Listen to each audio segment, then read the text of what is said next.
Is Philip in? Philip? Hello, Philip, can you hear me?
Okay, I think we can start.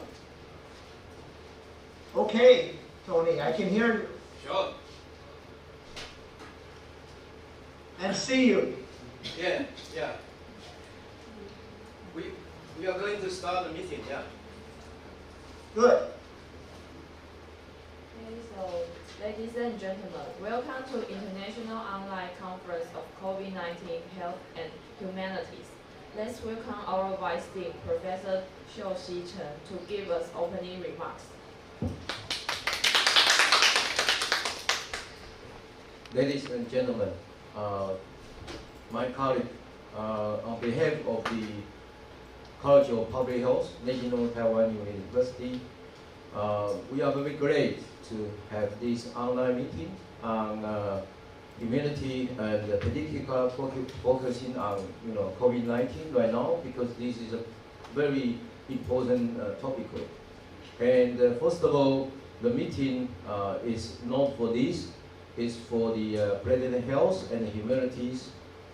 But unfortunately, because there was a pandemic, happening in January, so we come with idea with Louis and also Professor Lin Zhenshiu, and also then are very important, contributor to this online meeting, and that's why we have a meeting here. And I think the important things to have these online meetings is a twofold. The first is about the pandemic of the COVID-19, and compare with the 1918, just 1 century before. And after 100 years, we have such kind of pandemic, compare with the flu, and this is quite very interesting to investigate, to look at, and to see how we can to learn from this pandemic COVID-19 since 2003 with the SARS experience. The second one is, I already know this pandemic has already triggered so many peoples from the society, including the leadership and until the four peoples. But I have to say there's a few peoples focus on humanity aspect about this, pandemic COVID-19. Particularly for those who already been isolated and quarantined, and also there are a lot of the issues about the medical resource allocation, and also many issues related to this pandemic of COVID-19. So that's why I think this meeting will play an important role, particular after the preparation of the COVID-19 pandemic. So we have already meeting with European time zone people at Taipei time, last evening.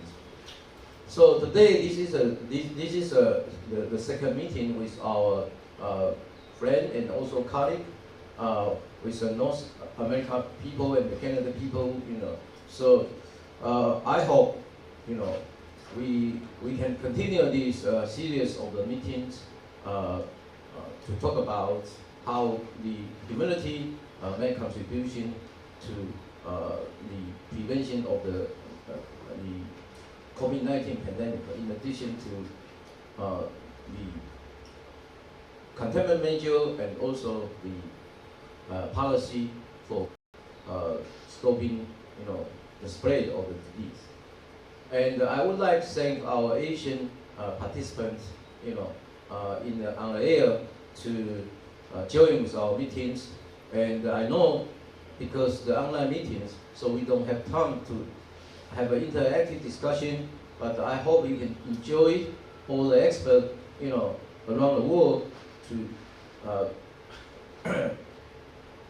use their expert opinion and also the comment to help your country and people to get through this COVID-19 pandemic. So thank you so much for joining these meetings.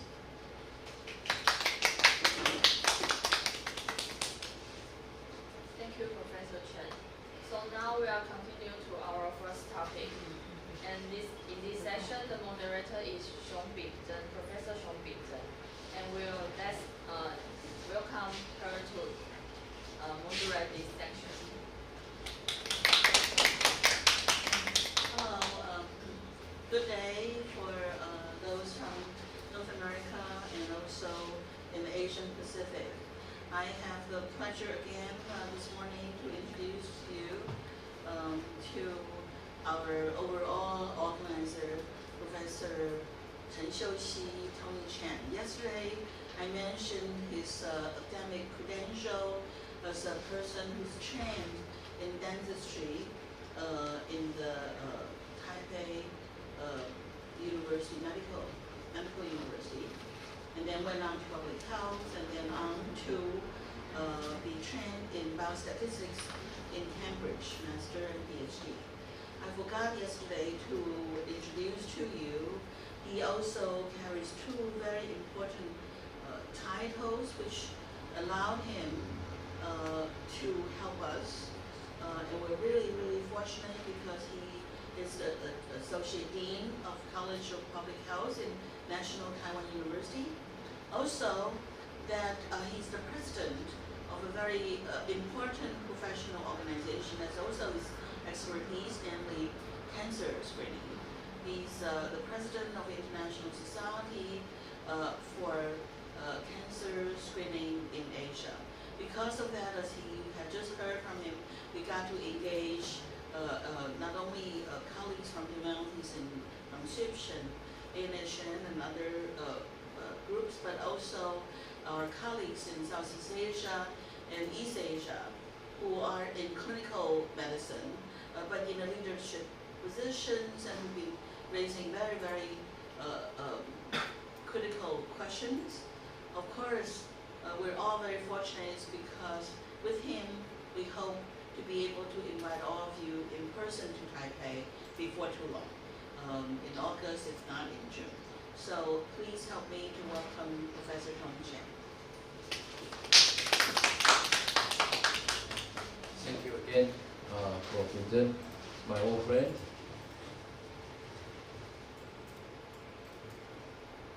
Yeah. Okay, so I said today I will continue to the first day meeting about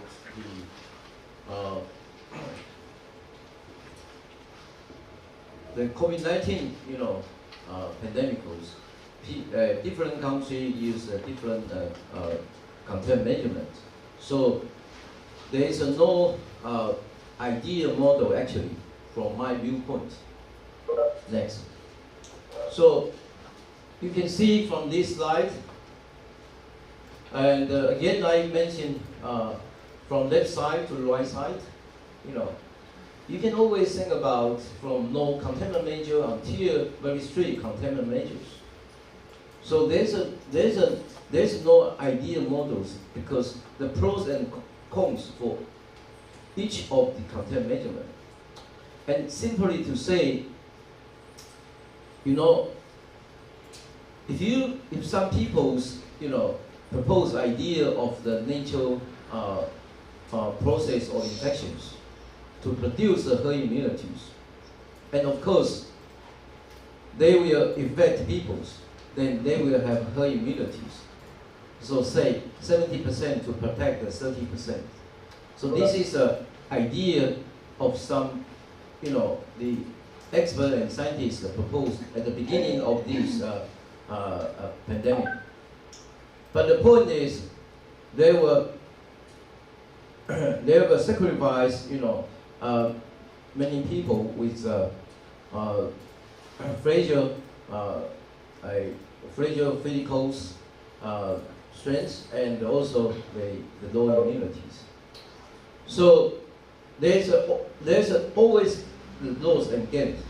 And if you want to put on the contempt measure, then you know you reduce the infected case, and you're waiting for the vaccine and also antiviral therapies in order to protect people who are not infected. So this is always the gain. But the loss is you lost a lot of the economical loss and social activity and everything. So today, I think I want to focus on, if you want to use the mitigation plans, and then you need to do some social distancing, and also you need to see the personal hygiene and also environmental sanitation. So what is the pros and cons? And as you already seen from the slide, you know. So I will give you some examples for these two things. And first of all, you can see the personal hygiene and the environmental sanitation. And I think this is a cultural difference. And also, you know, the different regions have a different tradition. So maybe this would change, you know, the custom in the future for some region. Next one. So this is just show you in the beginning of our people in Taiwan. They are long queue for buying the mask, and we have a tradition after SARS because of SARS. So you see, we take about the 15 years to adapt people to have a custom to put on masks in public, you know, transportation and also public gallery. Next one. And why we need that? Because sometimes, from the, as I mentioned before, in the experience of these pandemics, the first outbreak always from public gathering. You can see from the religion and also pub and also the nursing home and so on. You know, so many experience from the public gathering. Next one. And for example, in Korea, you see there's an outbreak here because of some public gathering due to the religion purpose. So you produce the large scale of the outbreak, and they don't give a complete broad isolation at that time. So you have a small wave of the epidemic. Next one. So this is our calculation from epidemiology models and also quantitative models to see they produce the high transmissions. The reproductive number reached high up to 6 until the second wave is about 2.5. Next one.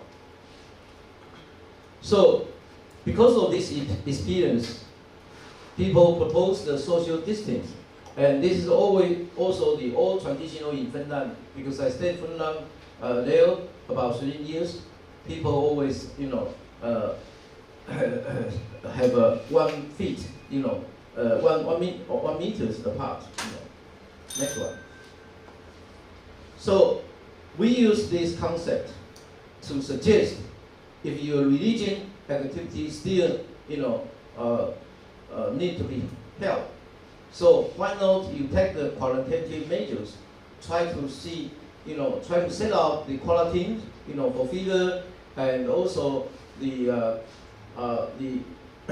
contact tracing investigation, and put the social distance to reduce the people to get together. So this is our evaluations, which I show you. If you, in the right side, if you don't have intervention, you still have about 800. Until you put the complete, the quality measurement, you can reduce the people less than 50. Next one. And similar situation apply to our countries. We have a Buddhist, march. This is very famous activities, always happen, between March and April. So at that time, the government and also the people ask whether we still need these activities. Next one. So you see, this is a very high risk transmission because they have a high, they have a high chance of getting together, marching, and also the ceremony, and also when you sleep, and so this activity push them to have a high risk of getting the COVID-19. Next one.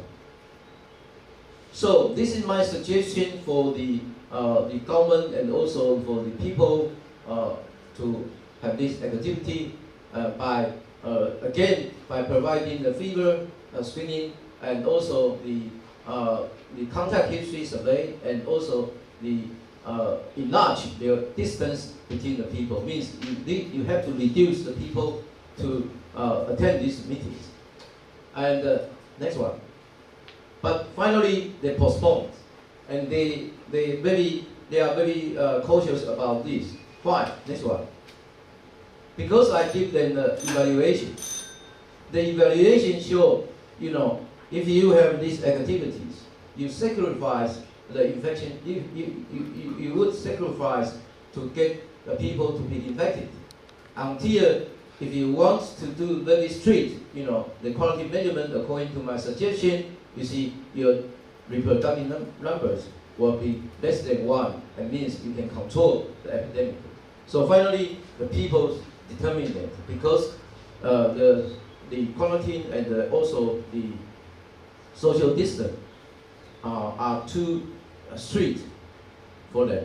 So they decide to postpone. That's why we don't have this public gathering. So we use this example, next one, to advise the people to reduce the public gathering. And that's why Taiwan has a few cases right now. So I think this is one of example to use social distancing, to show why this measurement can be used to prevent the spread of the COVID-19, on this occasion. So my final recommendation is, personal protections is such kind of awareness, but it's need time to take, to adapt, for the people in the society if you have a different tradition. And this is one of the things humanity will play important role. And second, public gathering, in this outbreak and pandemic of COVID-19 should be avoided to reduce, because if you want to reduce the community-acquired infections. And finally, I think social distance is very, very important, to do. If you use these things, you don't want to lose your economical loss because of the activity postponed and cancelled, and so you need this social distance to reduce the spread of the COVID-19. And this is our recommendation and also summary. And thank you so much.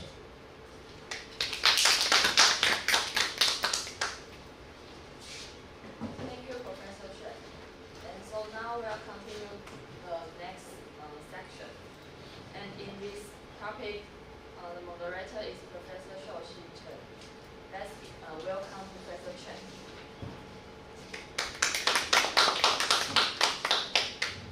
You know, I know Binden actually only 2 years, you know, and you know, I have to say, he's like my mentors and like our mentor in Taiwanese peoples, you know, in history, in arts, in science, you know, everything, and I have to say, these meetings without her, we cannot have such kind of wonderful meeting here and to learn the humanities. And Binden always inspires a lot of the scientists, particular for the indigenous people, you know, to do the great things, you know. And I should say she wrote many books in Chinese and English, you know, to also make contribution to the humanity and society. And I have to also emphasize one thing. Recently, she proposed the health humanities, which become a very new avenue for humanity, you know, science. And because of that, so we have such kind of meetings. And I will also announce, you know, she's going to provide a very, very important August meetings in addition to 2 serious online meetings, you know, and to make a piece for the subject on the humanity and also on the arts and the science.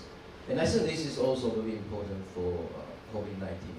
And let's welcome to Binden again to give us a very, very important talk before and after history.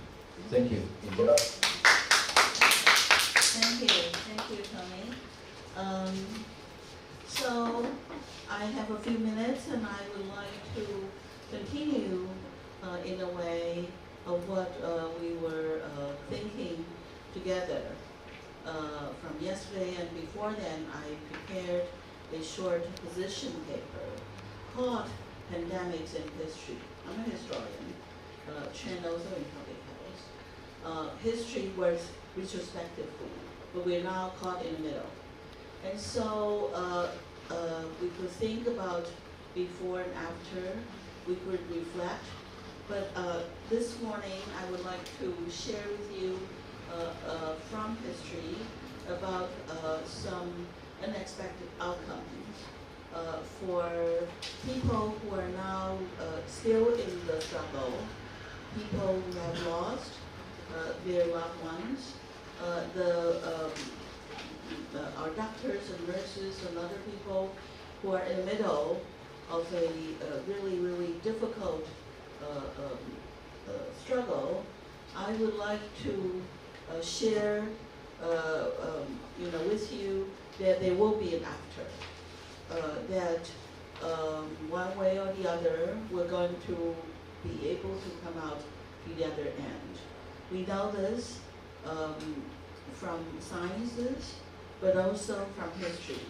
So I'm going to sort of walk through with you, like in a museum, to revisit how pandemics eventually, sort of took the population, society, and everybody's faith and families to enter into a different era.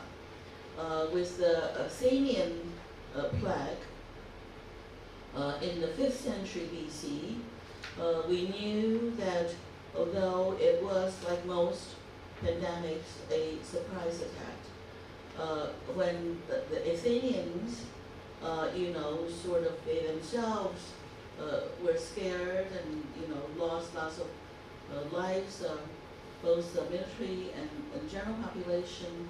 They also scared that entire experience, startled their competitors, Spartans, and their foes, the Persians, who were in this tug of war with them for some time. Eventually, benefit from the high side of history. We know that when historical tide turned against all of those, then they also took with them this what we call the high classical era in the Western civilization, and gave a way to a more open, now we know, inclusive, less compacting, and more sustainable era, what we call the Hellenistic world, from the 3rd to the 2nd century BC. So we can't say that these are planned or what they were hoping for, but it happened, and people moved on in history. We could say the same in a similar vein about the Black Death of the 14th century, which took away 1/3 or half of the population, some say 60%, from country to country, moved through from city to city. But when that happened, a few things also happened. That manpower became a scarcity. People will be paid more. We now know that when life come back to these areas, commodities and people move more easily with less barriers, and city life come back. So this hustles and bustles of town's life eventually gave or prepared the ground of what now people can recognize as the beginning of the Renaissance. We can't say that that Renaissance come as a result. It's not directly. This is a very crude way of putting history, but we say that this is also a very, very important factor that history had treated to everybody when a pandemic happens. It's a very painfully long period of 4 years. Some people probably would startle to see that, but that's part of the way how microbiology or biology works, unfortunately. But at least we know that that time will continue, and something else would surface on stage. As to the Spanish flu or the Manchurian plagues that took place before then, this is what Tony referred to about, as only a century, a mere century, 100 years before now. So by then, people gradually know more about science, about physiology, about even microbiology.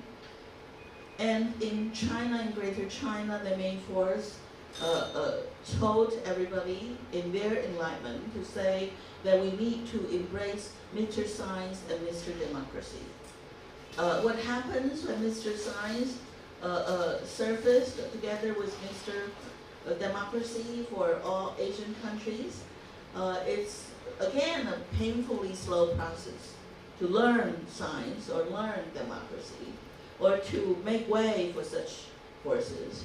But we know that when Dr. Wu Liande and others were fighting the battles, in Manchuria, or when, the so-called Spanish flu actually took away more lives than World War I. We knew that a different kind of historical stage would have been prepared. And if we fast forward to a mere 17 years ago, certainly for all populations in this region, Taiwan, Hong Kong, mainland China, and related regions, we had this, now it looks like a terrible, nightmarish dress rehearsal for what we're experiencing now. That is the SARS. People now feel better prepared because they're so alarmed by what they went through 17 years ago. You talk with people on the street, whether they're food vendors or cab drivers, they could all tell you what happened to them in the SARS, and which made them better prepared to conceive, as Tony had just showed you. that it's difficult to withdraw, it's difficult to stop and, grind the life to a halt for all businesses, all schools, and all neighborhoods. But people were willing because their own experiences a mere 17 years ago taught them what could have happened if you refuse that prospect. So with this, what can we think in way of recommendations? Recommendation may be too strong of a word because we can't say that we're entirely willing. We're certainly not prepared. This is unanticipated. Our planned conference to welcome all of you in person for April about planetary health, I would say will be a happier one. We're not entirely unhappy because we're forced to take these diversions, to think about something that we usually won't be compelled to respond right away. Now we're all sort of drafted by this emergency, not just locally, each in our own institutions, neighborhoods, countries, and city and states, but also as a profession. The epidemiologists, biostatisticians, we heard from psychiatrists, we would hear more, and economists and others, occupational health. And yesterday we hear from archaeologists and classicists, art historians, literature people. Today we would hear more from Chinese studies, medical, humanities, and philosophy. And a historian, I would say, now we have to decide. I asked people at the end of my talk yesterday, are we one team, finally, happily or less happily so, but we have to. And so my first suggestion would be that we make a structured position for arts and humanities in global health. That these would not be hobbies. These will not be decorations. These will be our first move. It will be at the core. Anthropologists and linguists will work with epidemiologists to the first site in ground zero. And SIPS and ANSN will work with NTU, School of Public Health, and others, all our colleagues around the world. And certainly our colleagues in Southeast Asia and East Asia to create this. A first move to make room for humanities and arts to work always together, not only occasionally, not as a choice.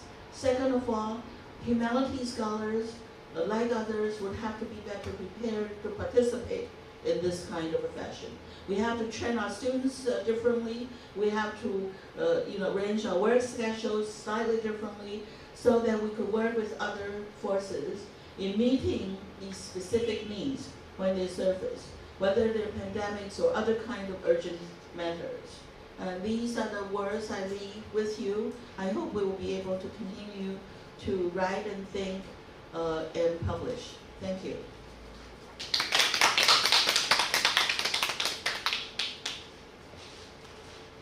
Thank you, Professor Song. And now we'll continue to the next topic. And here we'll invite Professor Martha Hansen to moderate this section. Let's welcome Professor Martha Hansen. Yes, well, I understand that I'm introducing Professor Phillip Buckley, who's next on the schedule, who will be speaking to us on value and philosophy in response to the pandemic COVID-19. He comes to us from McGill University in the Department of Philosophy, where he has been chair. He's a specialist in Edmund Husserl and Heidegger's work and has published extensively books and articles on this subject. So I'm very much interested to hear how he applies these philosophical perspectives on our pandemic present. So it's a great pleasure. I now give the floor over to Professor Phillip Buckley. Okay, I see Martha, and I see a picture of me. Ah, Now I see hey, are people seeing me at all, or just hearing my disembodied voice? We see you. We see you, Philip. Okay, wonderful. Hi, everyone. Thanks very much, Yeah. Marta, for introducing me, Tony, for hosting this great occasion, and all your hard work regarding the situation in general. Quotation, also, as always, bringing us together from all corners of the earth. So, thank you to Quotation and Tony.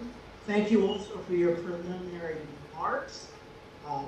Tony, I think that's really interesting, just noticing how culturally different formations might approach the same sort of concept.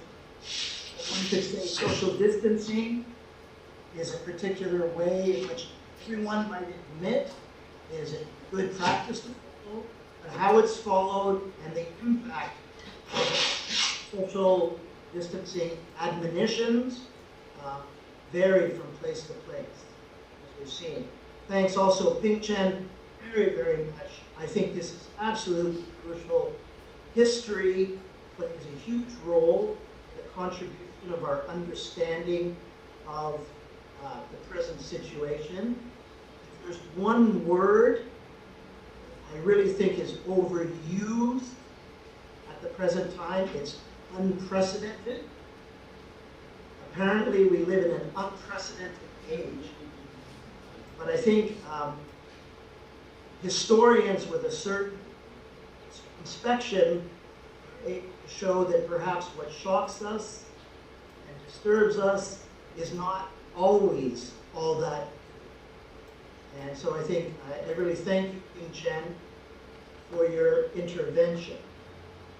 My brief intervention was indeed to share with you my belief, and a belief I think we all partake in, that humanities can contribute to our understanding of the present situation. And in the very brief text I prepared, I wanted to make a few claims about how the type of philosophy I do might contribute to our present-day understanding or questioning of the COVID crisis. So my basic thesis is that phenomenology, among other forms of philosophy, offers an array of tools and concepts which can act as hermeneutic openings for understanding the present situation. And that's simply to say that there are certain moves made in the phenomenological tradition, certain questions that are raised, which I think are very helpful in positioning us better, not just to understand, but to question what is going on at the present moment. And I'll skip to somewhere in the body of my first thesis. Two of the concepts that phenomenology calls into questions are the concepts of subjectivity and objectivity. So these are very classical categories or concepts within the history of philosophy. But of course, we're interested in our present situation. And I'm very struck by the way in which a phenomenological questioning of what is subjectivity and what is objectivity pertains to the present situation. Let's take the very omnipresent admonition today. How often have you heard in the past weeks and months, in some version, the importance of objective facts versus subjective opinion? Sounds wise, but this self-evident admonition is layered with countless unquestioned assumptions about subjectivity, objectivity, facts, and opinions, as though we already know what all of these concepts mean. We don't. And one of the things that phenomenological philosophy has done is tried to show that concepts which we often assume as self-evident are not so self-evident. And I think even the casual observer of the present situation, when told, oh, we should prioritize objective facts over subjective opinions, may quickly respond in our discussion, that's interesting. Why do so many of the experts, who should be the proponents of the objective facts, seem to have such varied opinions about the facts? Ah, not to worry, we are told. Such temporary disputes will eventually be solved on the basis of evidence. But what is evidence? Well, this is another concept that phenomenology has paid a lot of attention to, particularly Edmund Husserl. What is evidence? What counts as evidence? What do we mean by evidence? Biostatistical evidence? Microbiological evidence? The evidence gathered from healthcare workers? The evidence from history? The evidence from literature? The evidence from social media? In short, claiming that our public discussion should be based on evidence doesn't necessarily help matters. Indeed, it may simply show that we have no univocal, clear notion of what actually counts as evidence. So this sounds very disturbing, but I think one of the things I'm suggesting is that a shock, like the COVID-19 situation we are facing, actually calls forth a kind of reflection on many, many concepts and notions which we've been using rather emptily as though we understand them, when in fact we don't. So I think this is one thing I need to say. A second thesis I have in my very brief presentation is something about trying to sharpen the way in which, when things are called into question, we aren't left completely hopeless, that we can methodologically work through the question. So I have a small section in my text on phenomenological reduction, but I'm going to leave that aside. And I want to move quickly to really the third point, which leads to a series of concluding reflections. And the third thesis is that there's a real centrality of language in the phenomenological tradition. Language makes our world. It constitutes our world.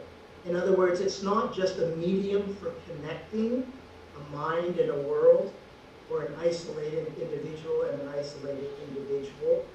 All meaning is already linguistically inframed. This is a claim that I think one can give a lot of evidence for.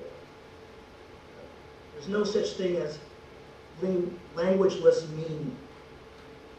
Meaning always takes place in language, in some sort of. Now, I think in phenomenology, language should be conceived very broadly. It's not just words things, it's not just sentences, it's not just judgments. For Heidegger, for example, discourse is pre-predicative.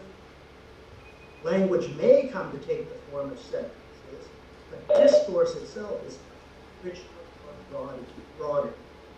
Body language, just a baby cry, are meaningful in themselves, not just when we thematize them in sentences. Hence, in the present situation, as we focus our attention on language, it is not just utterances that demand attention, but social practices, institutional structures, forms of communication, and not just the content of communication. All of this is language, and they can all be thoughtfully questioned.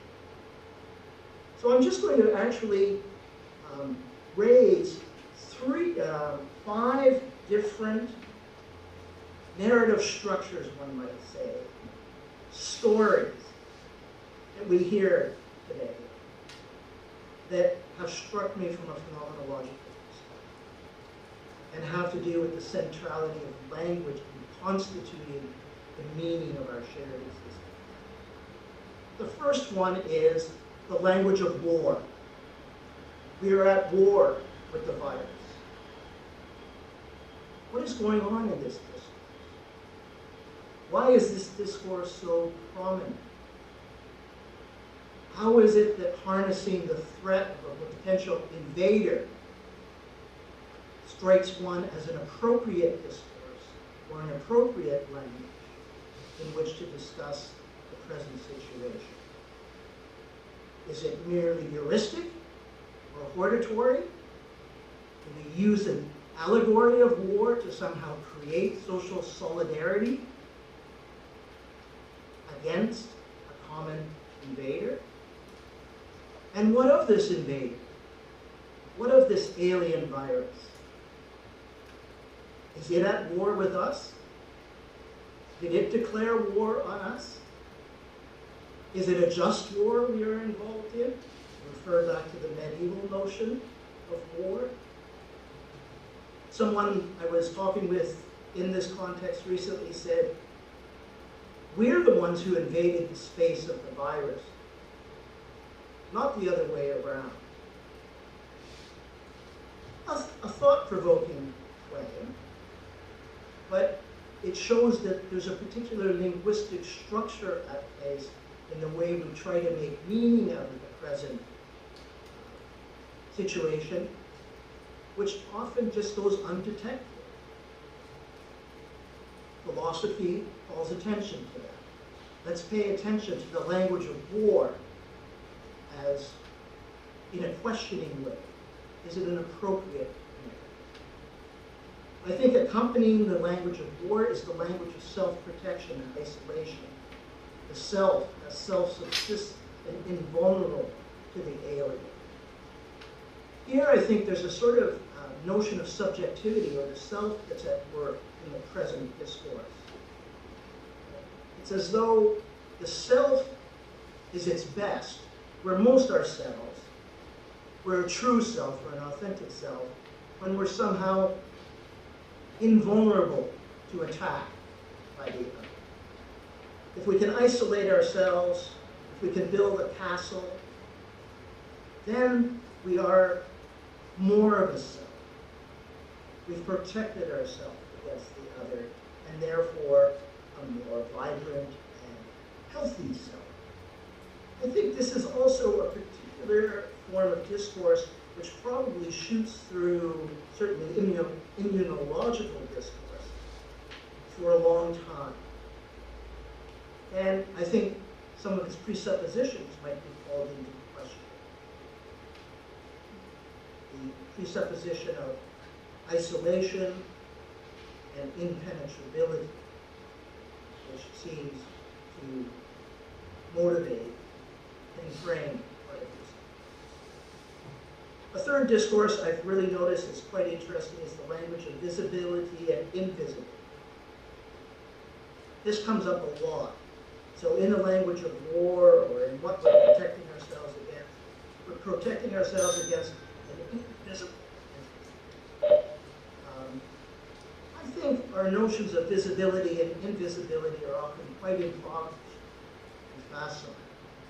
And I think one of the things that the present situation might help or suggest to us is that we revisit the language of visibility and invisibility as an appropriate framework for thinking about our dealing with viruses and dealing with all sorts of social phenomena. What do we mean by saying something is invisible? Is visibility somehow a superior form of perception? How are visibility and invisibility inevitably entangled? These are questions which the phenomenological tradition asked, abstractly perhaps, but take on a very concrete necessity in the present situation. Fourthly, I am really interested in the language of social solidarity. We're all in this together, we are told, even as we're told to social distance. There are many ironies at work in the language of social solidarity that is a dominant discourse, certainly in Canada, in terms of dealing with the present situation.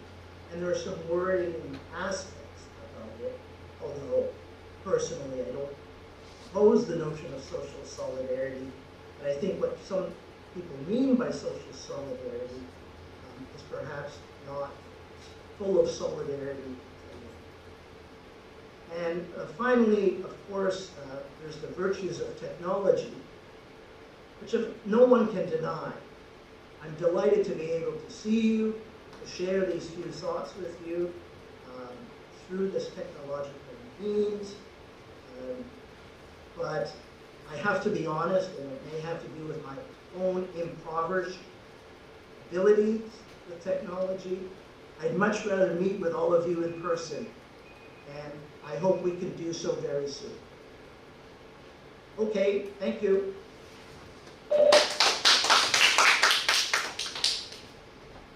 you, Professor. And so now we still invite Professor Phillip Buckley to be the moderator in the next topic. Right, so I get to return the favor to Marta, and I'm very, very happy to both see your topic, Marta, and also learn from you about the alternative, because obviously I'm a fan of trying to conceive things in a particular way, alternative ways of treating COVID-19. Martha is a specialist in the history of medicine and has published widely on disease and health in China. And so really looking forward and give you the floor. I don't know what we say in this virtual reality. And the voice over to you, Martha. That seems like an appropriate metaphor. Thank you very much, Philip. I'm really struck by your focus on language, because you'll find that that's something that concerns me very much in terms of the language used for understanding Chinese medicine and levels of actually incommensurability there. And one way that I'm trying to present an analytical concept that might provide a bridge for that incommensurability I put in my talk here called medical bilingualism.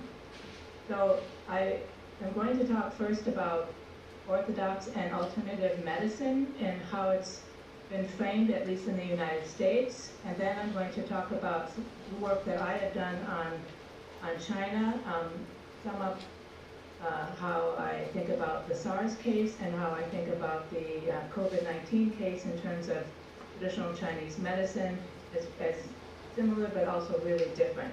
So in the next slide, I move to Charles Rosenberg's really groundbreaking article on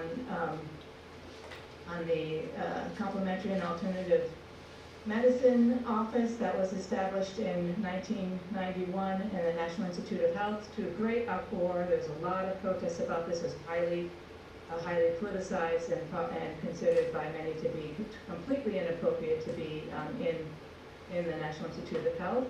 And so somebody had, John Harley Warner had written an article about the first office, and then Charles Rosenberg wrote a second one about the complementary and alternative medicine phenomenon more broadly. And in this talk, I've given a lot of quotations, but basically what he's saying and what I find very interesting is that complementary and alternative medicine are a persistent shadow. That's the metaphor he uses for orthodox medicine.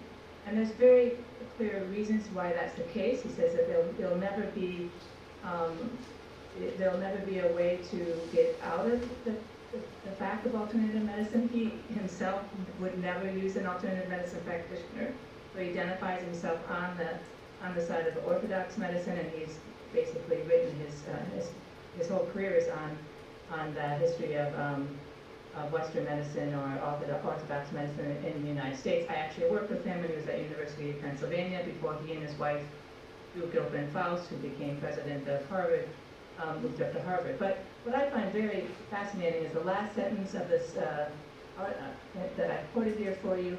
Alternative medicine is, in other words, an index to the social and cultural geography of regular medicine.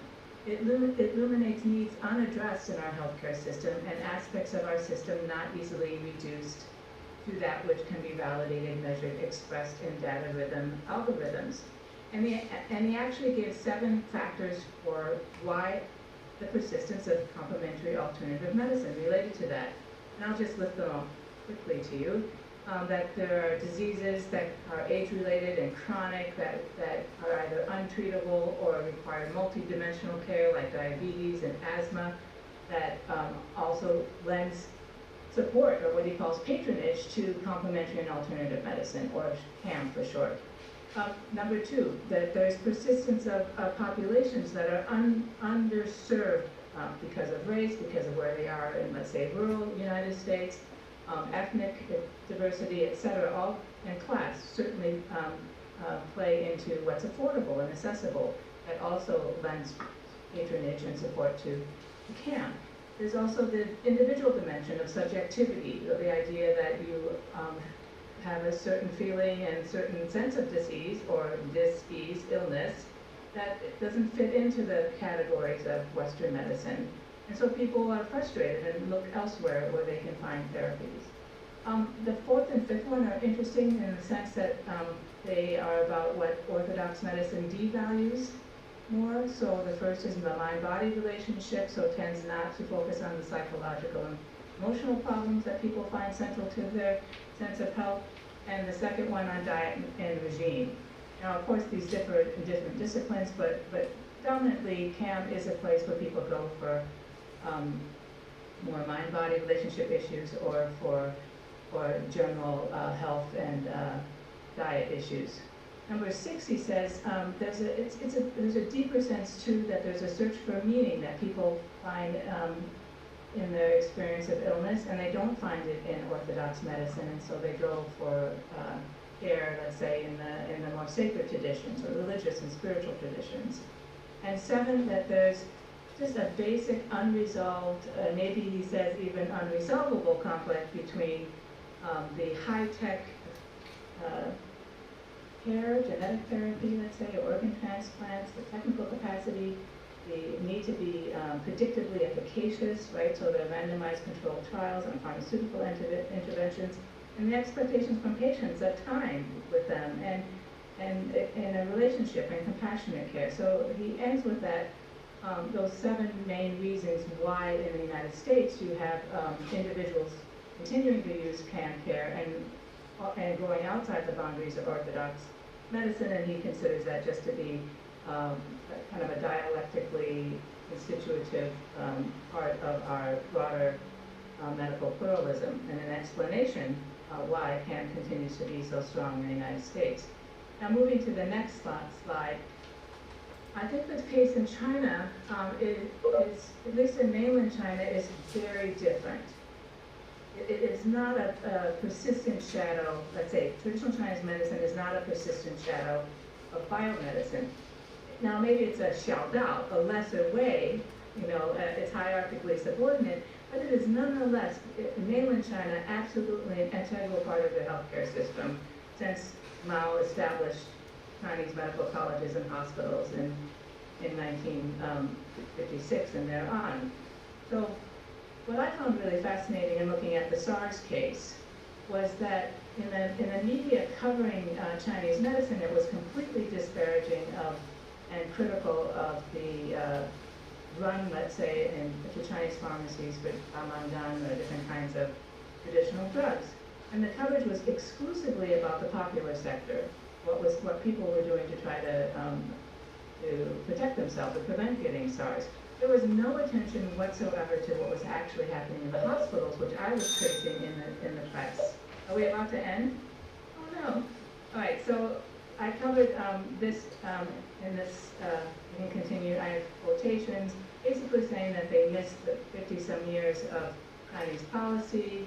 Go to the next slide, about care of patients following Chinese medicine. And then in the next slide, I talk about if you really need to understand that the Chinese practitioners were operating in a different linguistic system that's historically, sociologically, and politically should be understood and is the basis for what I thought about things.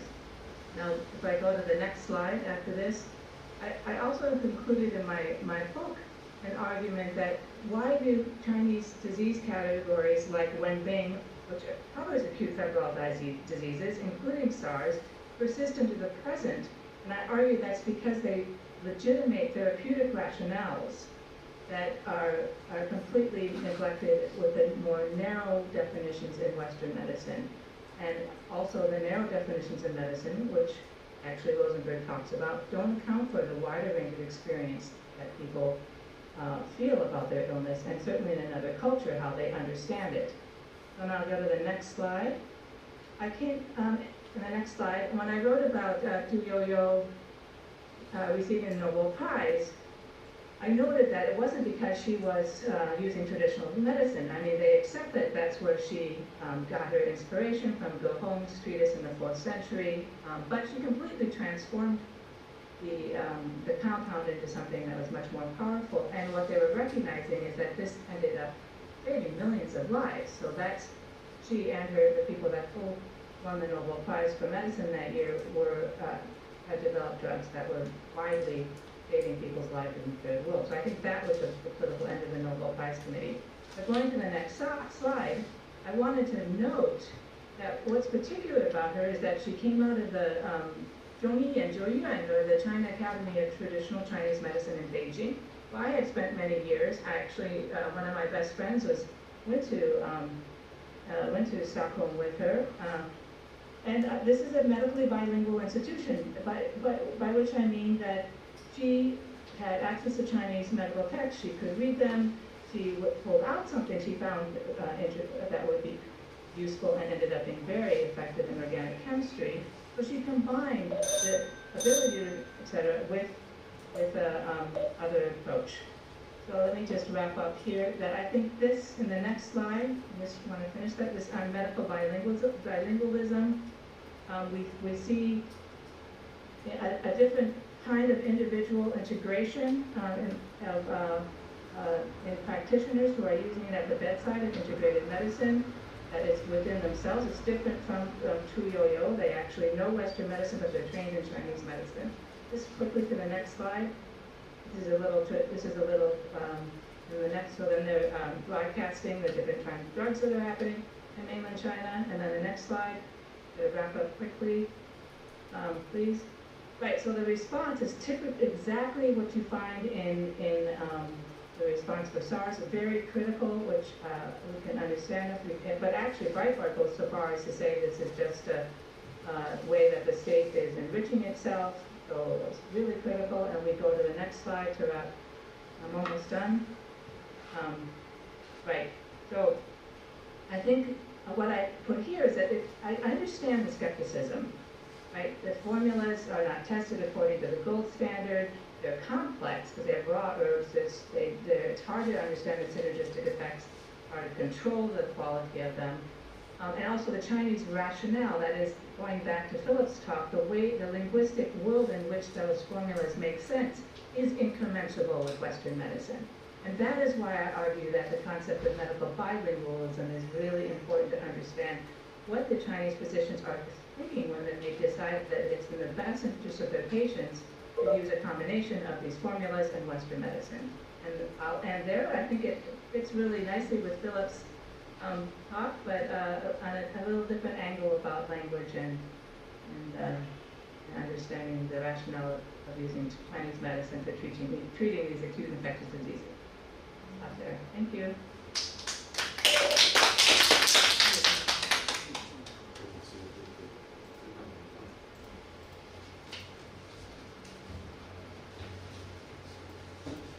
Thank you, Professor Hansen. And before the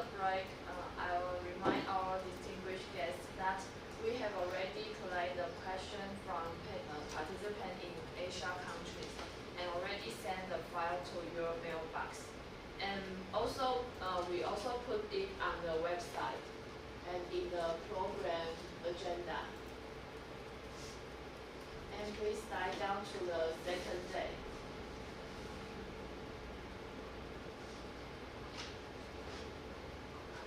And we put the question here. Questions from floor in this section. And you can also check the question here.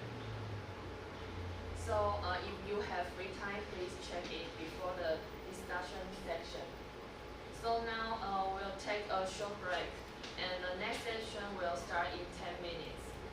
Thank you.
topic.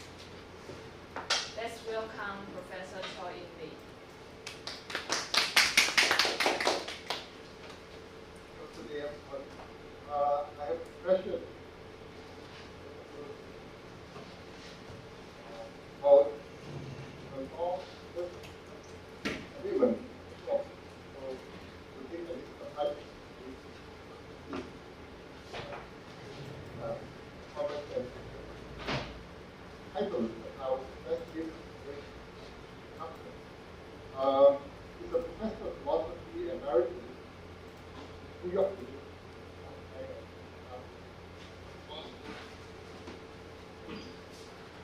I philosopher,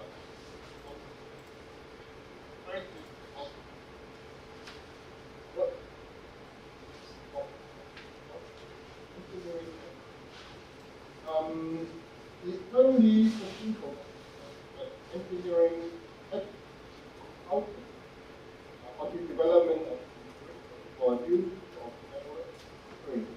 They are very famous policy work in China.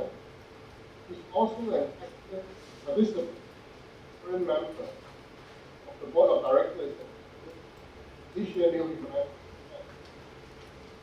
He served 6 years as the vice president and scientific director of UNESCO, the National Center for Engineering Excellence, based at Monash, and was also an outside teacher. So he's currently working on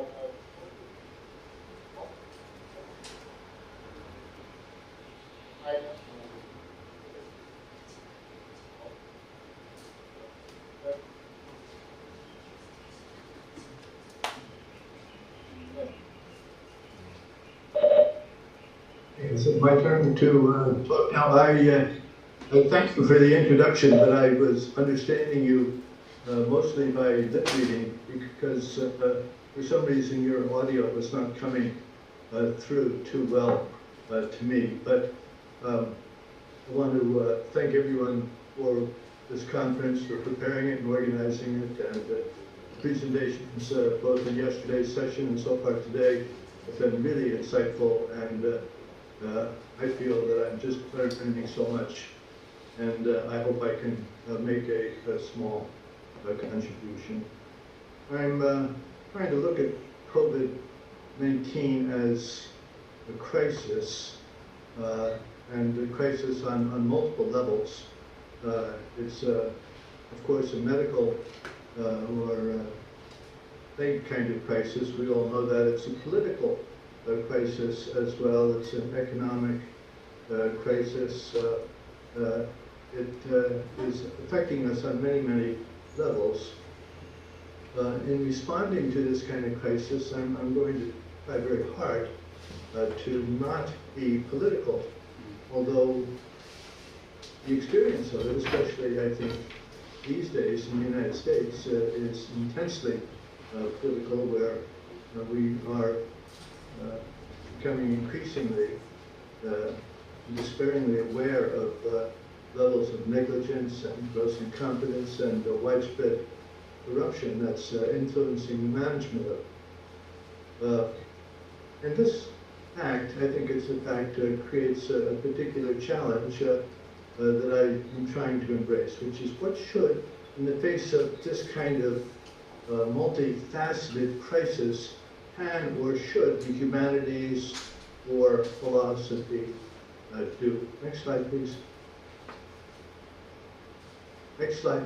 So I got the idea that a way to try to embrace the question of what should philosophers do is to look at the theme that was used at the 24th World Philosophy Conference, which was held a year ago, 2 years ago almost, in Beijing, under the general theme, learning to be human.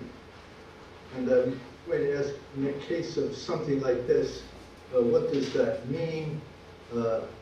What does it mean to learn to be human? Don't we already know, by virtue of the fact that we are humans, what it means to be human? Why do we need to learn to be human? Is this an admonition addressed to us as individuals, or to us as societies or polities, or just what is the meaning of that? So that's how I want to, the big question I want to try to examine. And I think it's more or less the same question as what should medical humanities be doing? I'll try to address that. I'm giving it a couple of foci, which I think will help. But the first one that I'm going to try to emphasize is the use of medical AI, or artificial intelligence. And the second is the kind of xenophobia, which is emerging now, which requires the identification or the naming, to put this in a linguistic vein, of the virus as caused by an ethnic group or caused by those cultural practices. So I won't be able to go into this very much in my oral version, but I hope many of you will have a chance to read the longer version, which is very much a work in progress. And I would hope that some of you would reach out to me and offer clarifications and questions. Next slide, please. Next. So here's how I organized the paper itself, which you can read, into an introduction where I talk about science and understanding. What is science? The objectivity, subjectivity issue. I try to come up with a little bit there and explain the contrast between disciplines that aim at explanation, which maybe is a way to talk about what science does, and understanding, which is what the humanities, or at least philosophy, do. Then in the next section I go on and talk about medical AI, and I try to characterize it as, we're seeing it, AI, as a secret weapon against an invisible enemy. So here I'm touching on two of the discourses that Phil mentioned, the sort of metaphor of war and fighting and so on, and then the idea of invisibility and visibility. Then in the next section, I go on and talk about xenophobia and racism as responses to plagues, and I try to make the case that these two phenomena, AI and the attitudes toward AI that we have as a powerful, secret, salutary weapon that will protect us, and our getting into xenophobic racist folks have something in common, or at least they're connected, even though they're very different. In a crisis situation like this, there's some connection.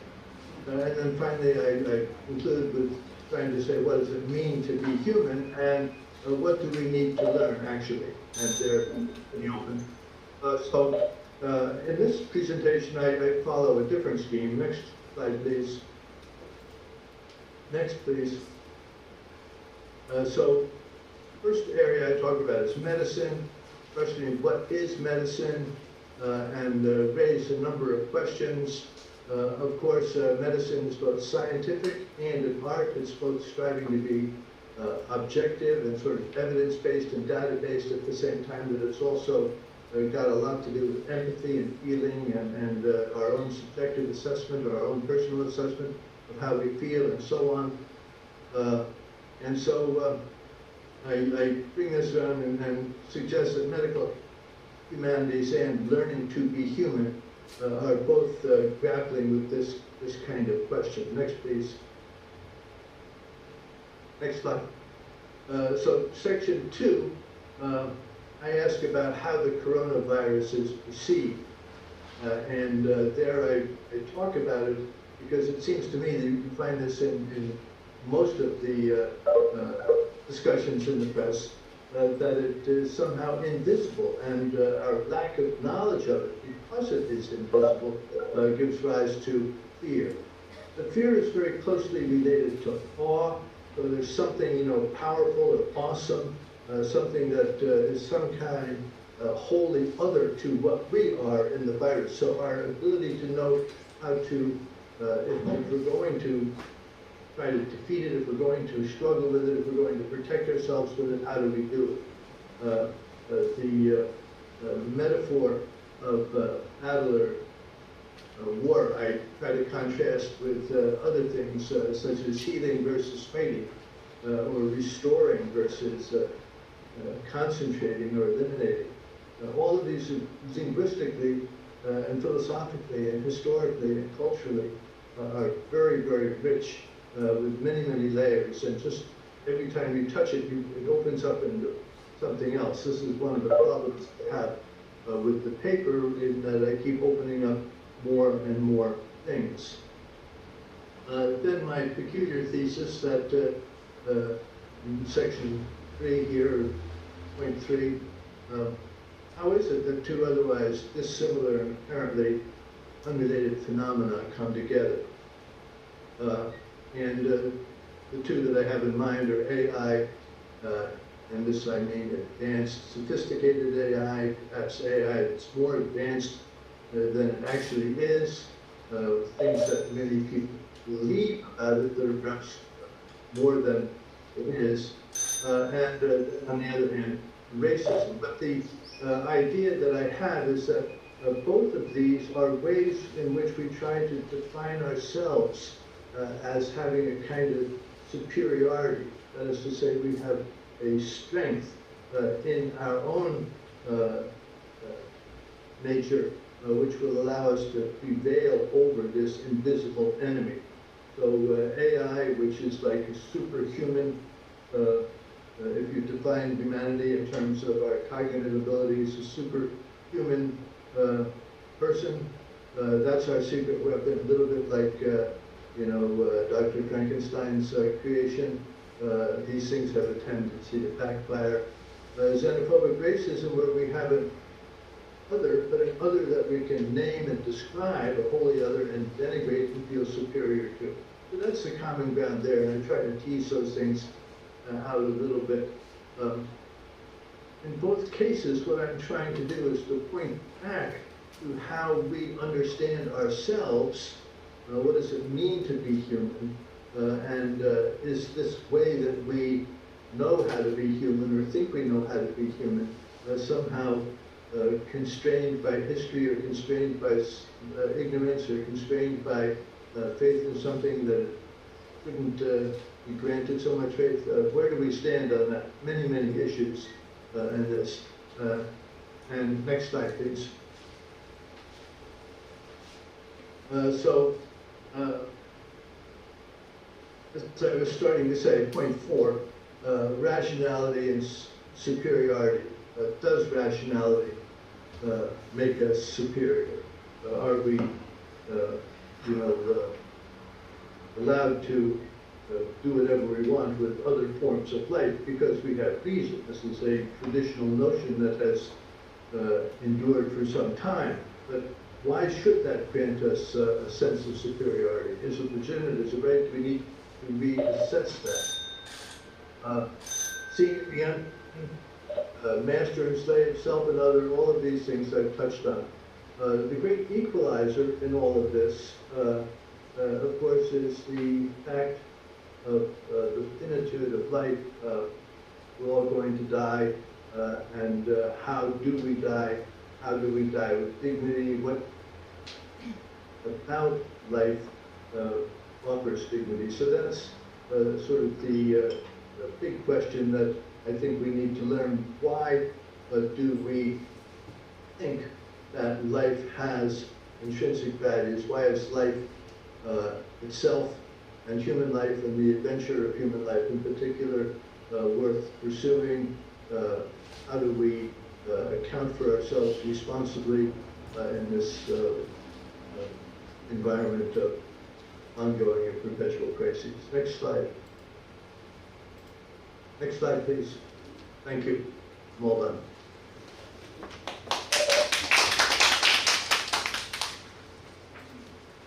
Thank you, Professor Harold.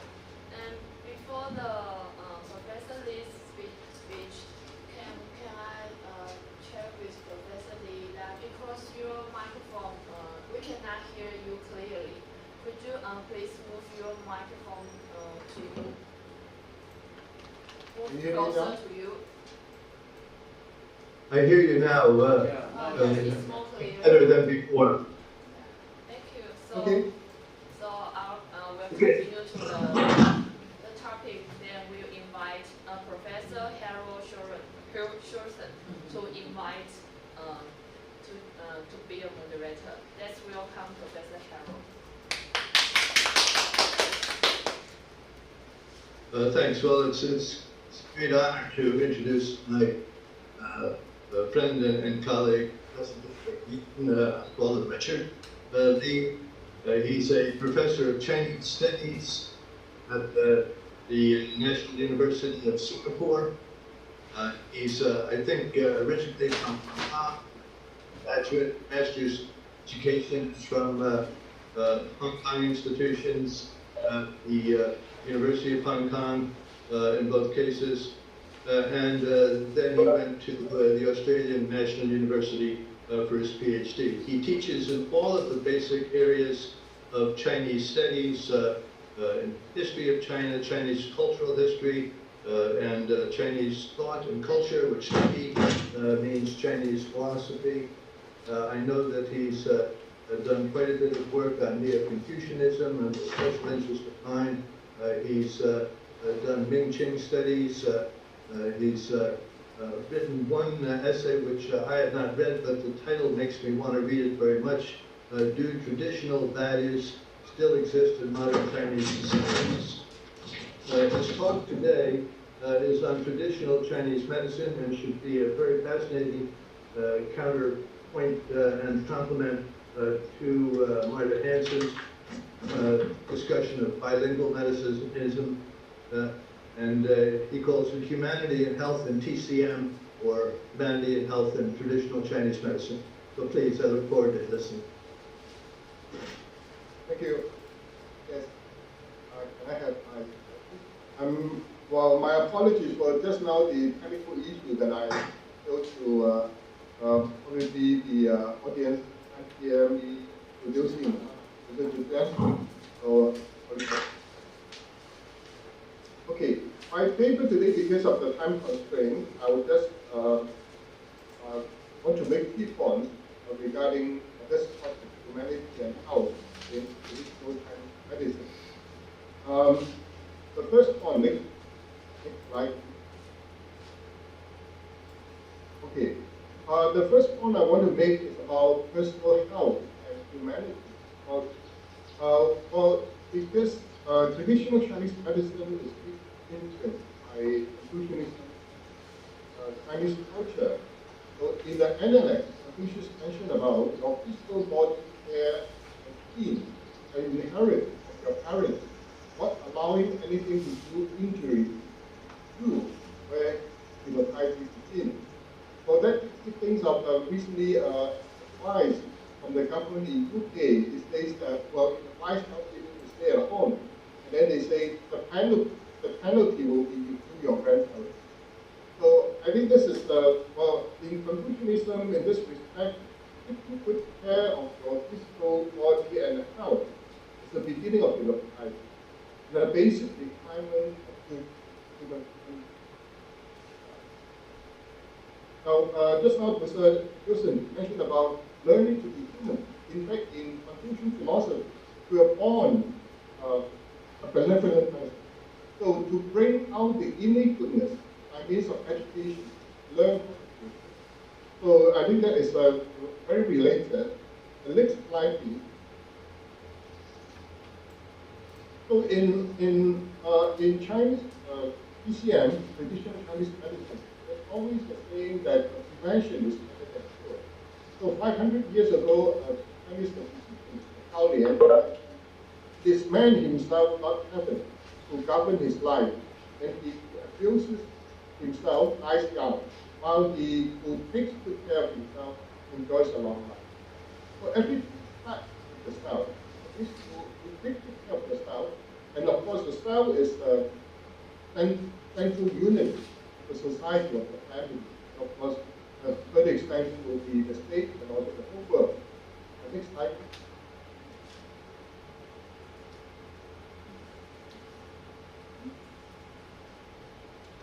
Well, this value in Chinese thought and also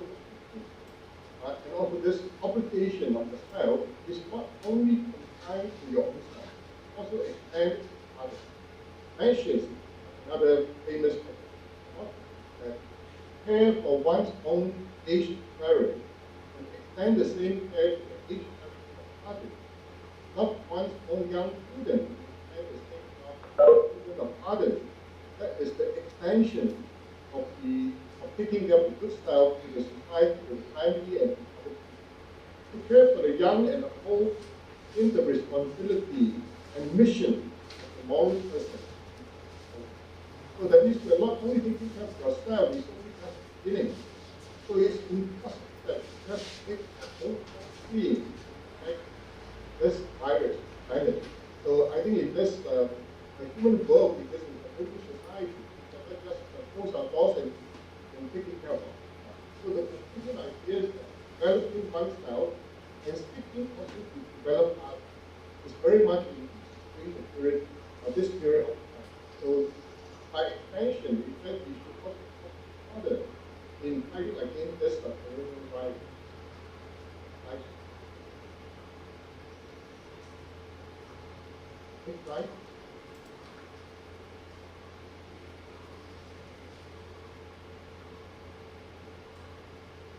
So the second idea is the idea of living in harmony with nature. So coming to the Chinese philosophy and evolve from nature, to continuously understand, learn, and live in harmony with the principles and laws of nature. So it always reminds us that we continue to fight other in the nature, only a matter of time and no longer. So we should always live in harmony with nature, and then know the consequences. The next slide. So according to the earliest Chinese medical text in Chinese history, can date back to almost 2,000 years ago, the text mentioned about the key to a long, healthy life all the time, the way of community. Live in harmony with nature. So health and illness are caused by imbalance of the yin and yang forces by the influence of elements and the organs of the body. So the two forces, yin and yang, and the five elements. Right?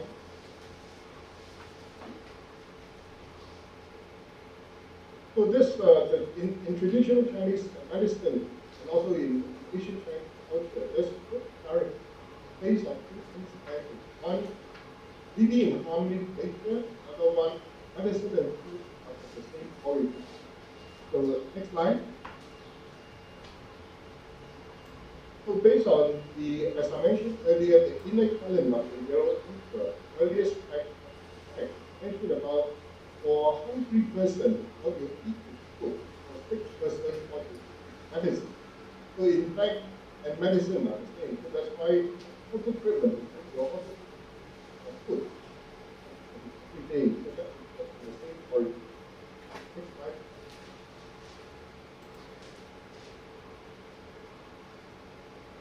So in traditional Chinese knowledge of health, you as medicine and is used to nourish the body, the mind, spirit. So all food, we have the distinct energy and characteristic properties and the help to balance our body, make us healthy, or create imbalance. So we have to eat. We have to drink it. So especially understanding this food and system. Who want to eat? This period.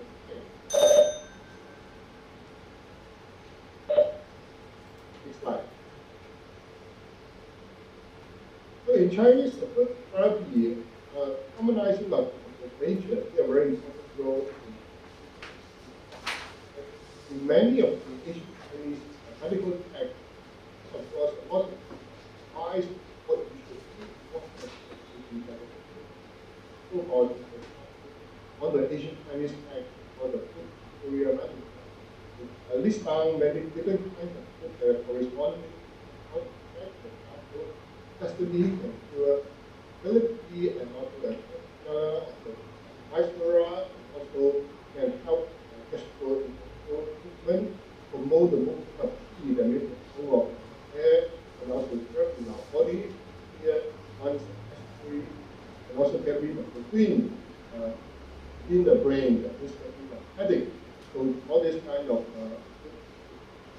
another example, for example, Bali and recent ones like the walking.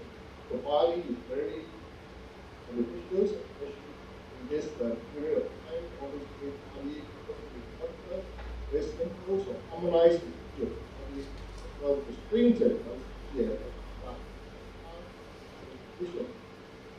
So that's why, well, based on traditional Chinese medicine, eating wisely to have time for and also your immune system, your mind, everybody bring this next slide. So as also medicine, so many of herbal elements.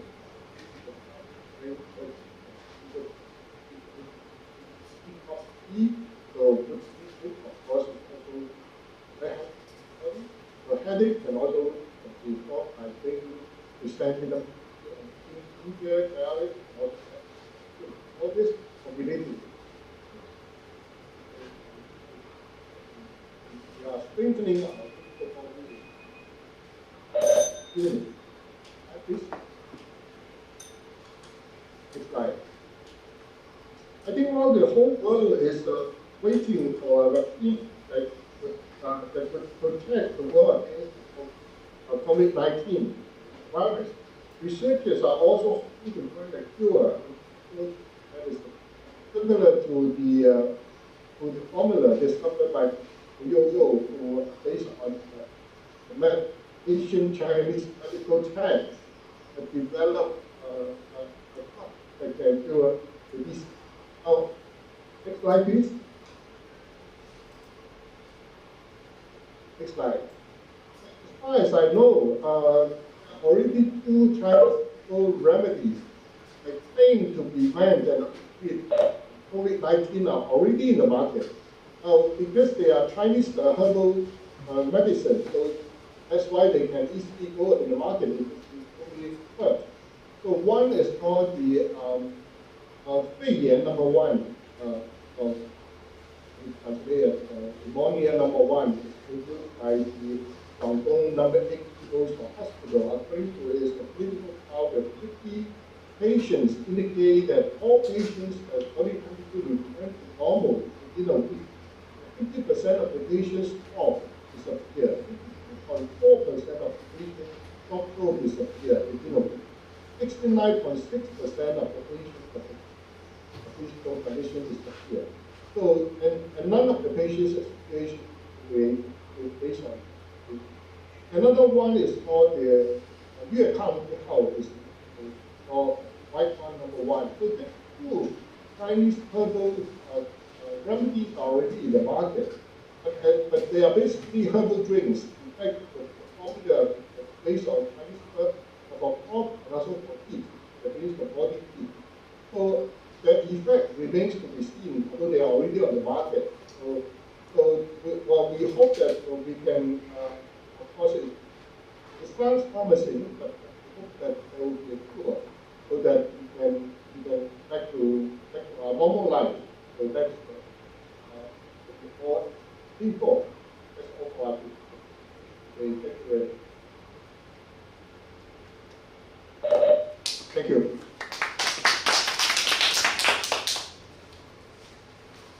Thank you, Professor Lee. So now we are going to the final topic, and we will invite Professor Chen to be a moderator in this topic. Hi, Dr. Huang, are you there? Yes. Okay.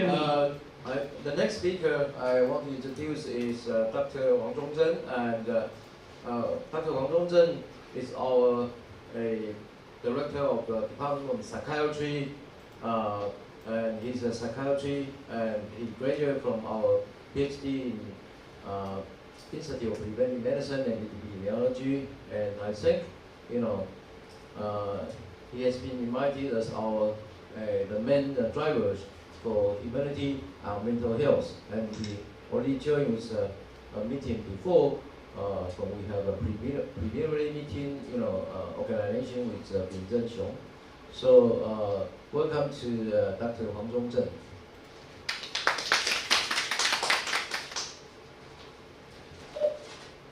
So can you hear me clearly? Yes.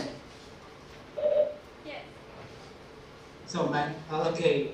So thank you for Professor Chen's kind introduction, and thank you for inviting me to join these international conferences. Today I'm going to talk about COVID-19 and the mental health. And next slide, please. I will begin with the concept of planetary health and mention COVID-19 as a planetary health issue, and talk about the adverse consequences of the COVID-19, especially focus on the vulnerable population, and discuss a little bit on how to help patients with mental illness, and how these caregiver and medical professional can help themselves. Next slide, please. So when we talk about health and humanity, we have to mention the concept of planetary health. The concept refers to the health of human civilization and the state of the natural system on which it acts. So it's not only it is not only talking about a person or a region, but rather it's referred to a population and the whole Earth. So in 2015, the Lancet published a paper on planetary health by the Rockefeller Foundation Lancet Commission. And in the paper, they said we have been mortgaging the health of future generations to realize economic and development gains in the present. Because of unsustainably exploiting nature's resources, human civilization has flourished, but risks substantial health effects from degradation of nature's life support system in the future. Next slide, please. So, next slide, please. So, now, what the paper said has become a reality, because COVID-19 actually become a planetary health issue. I think you all agree with me that probably this COVID-19 pandemic is related to maltreatment on the earth and animals. So as Jane Goodall put it, it's our disregard for nature and our disrespect of animals we should share the primary risk. That has caused this pandemic, and that was predicted long ago. And because the animals are forced into proximity and they increase the contact and transmission.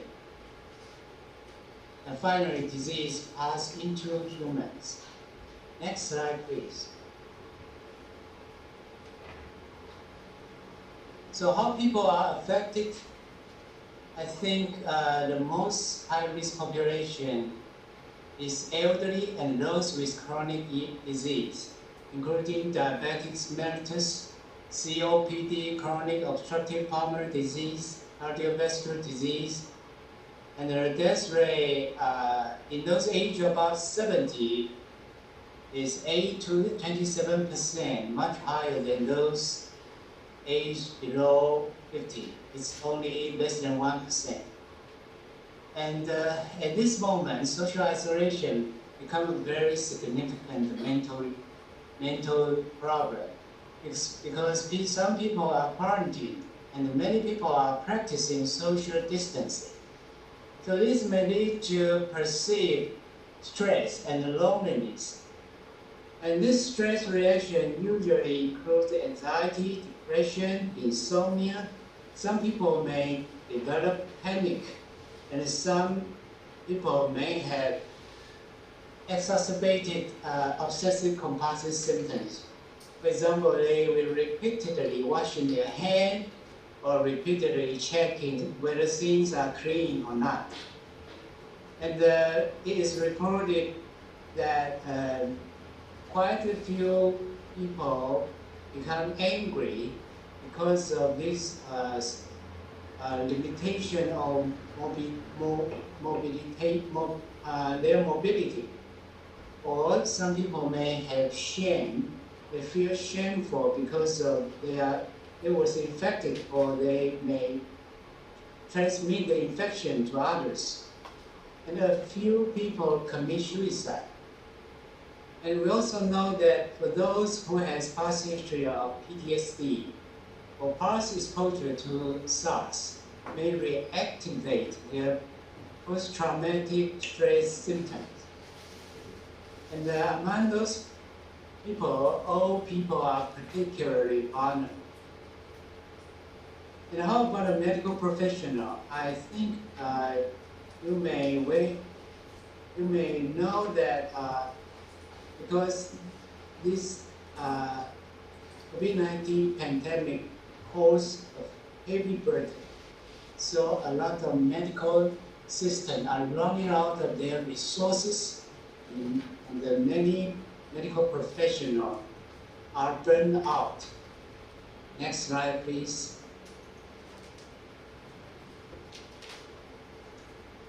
So at this moment, loneliness becomes a very significant issue, because it has been already a major social problem around the world. Past studies show that the prevalence of loneliness in Europe, USA, and China are around 5 to 43%. And in Taiwan, in 2014, we also have a survey showing that about 1/3 of the people feel lonely. It's about 6 million. So during this COVID-19 pandemic, I think loneliness becomes even worse.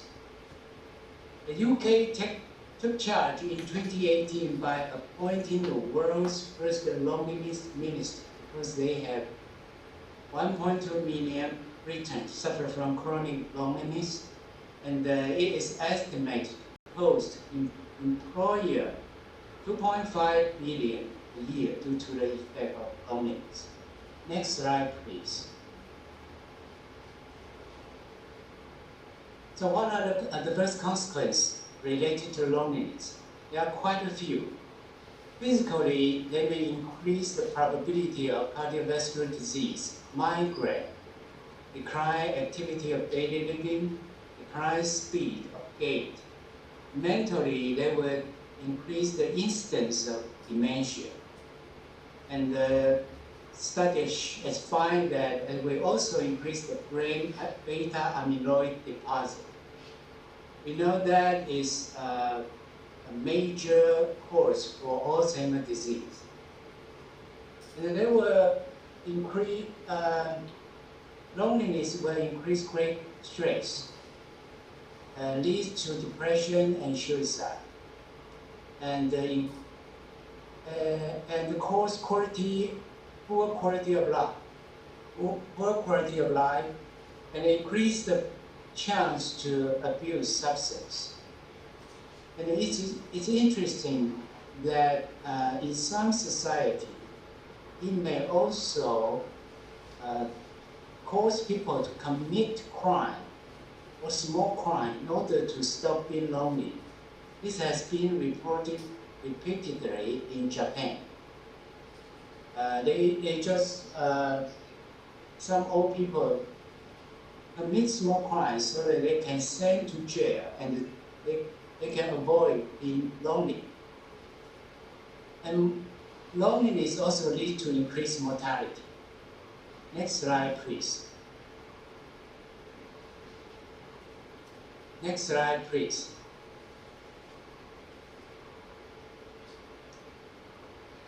Dementia is also a very important issue at this moment because the people with dementia usually has cognitive impairment. They are hard to obey order to maintain sanitation. They may get anxious, overwhelmed, agitated, or even delirious, especially when they were quarantined. They were unable to adapt to new challenges such as COVID-19. And isolation may exacerbate physical and mental problems.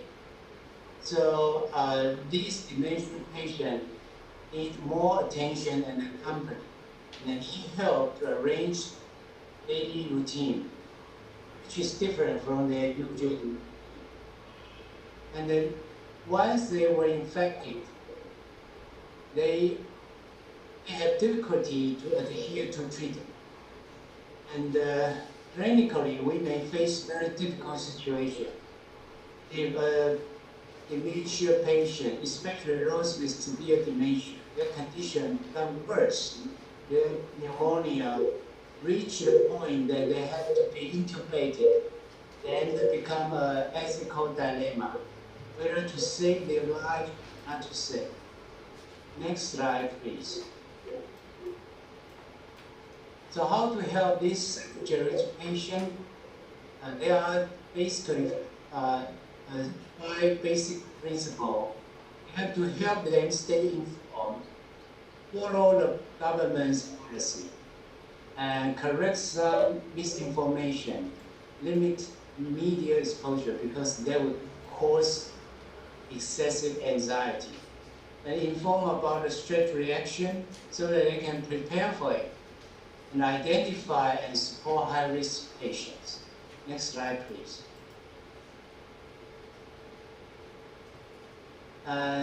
This slide shows that the Taiwanese Society of Geriatric Psychiatry, they released a news release trying to give important advices for those elderly, especially elderly with mental illness. Next slide, please. It represents a mnemonic of 5 simple but important advices. Next slide, please. If we translate into English, it will look like peace. P-E-A-C-E. Next slide. P represents explain with plain language, make clear in a peaceful manner. Next slide. E represents keep an everyday routine, maintain emotional balance. Next slide. A represent alter attention to other aspects of life, provide alternative activity. Next slide. C refer to show consideration to the elderly and care for those with dementia. Next slide. E represent exercise and stay active and expand connection via social media, 3C devices. Next slide, please. Next slide, please. And at the same time, the ministry,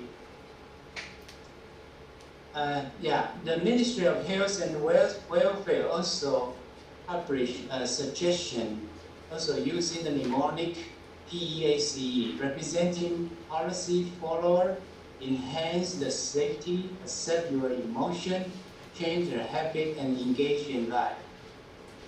And those efforts represent government's effort and professional society's effort, trying to help our patients, our elderly people, and those with mental illness to stay healthy and safe. Next slide, please. Next slide, please. This is the last slide. How are the caregiver and medical professional help themselves? Because we have to maintain our own health so that we can help our patients or our families. So adequate hydration, nutrition, and sleep, take breaks. And don't forget to contact loved ones, practice physical distancing, but not social distancing. And practice strategy to reduce stress. And mindfulness-based stress reduction is one good method. Next slide. Next slide. So the conclusions are COVID-19 pandemic is a planetary health issue related to our disregard for nature. We should remember how people are affected by this pandemic, especially those old people and those with chronic disease. And the mental problem may emerge or exacerbate, especially those related to isolation and loneliness. And as medical professional or professional in different areas, we should know how to help our patient and ourselves. Thank you.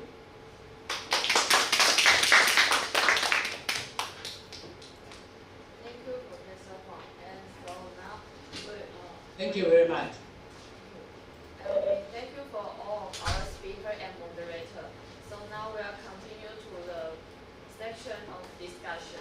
And here we'll invite Professor Chen and Professor Xiong to chair this section. Can you open the question again? Yeah, thank you so much for all speakers this morning to talk about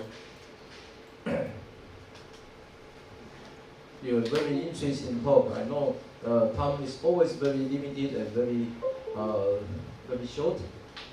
And right now we want to go through about the question from the floor, including the question yesterday, and also we have a new question today. So first of all, I want to make sure, is everyone see? Is everyone can everyone see this question on screen right now? Yeah, if you cannot, please let us know.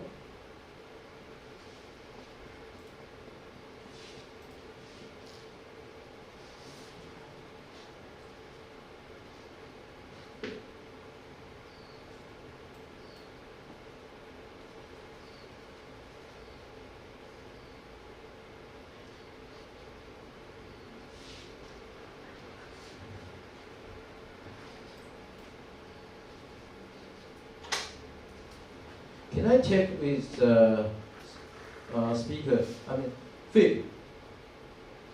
Can you hear me? I can hear you. Okay, no problem. Can you see the question? I can see the question. Okay. Yes. And Martha? Can you hear me, Martha? Yes, I can hear you. I can hear everything. And how about question? Everything. Yeah, you can see the question, huh? And also, hello. Hello? Hello? Hello? Yeah. Can you hear me? And can you see the question? I do see the question. Okay, Yeah. okay. Professor Lee? Li Zhoulan? Yes, yes. Okay. And Dr. Huang?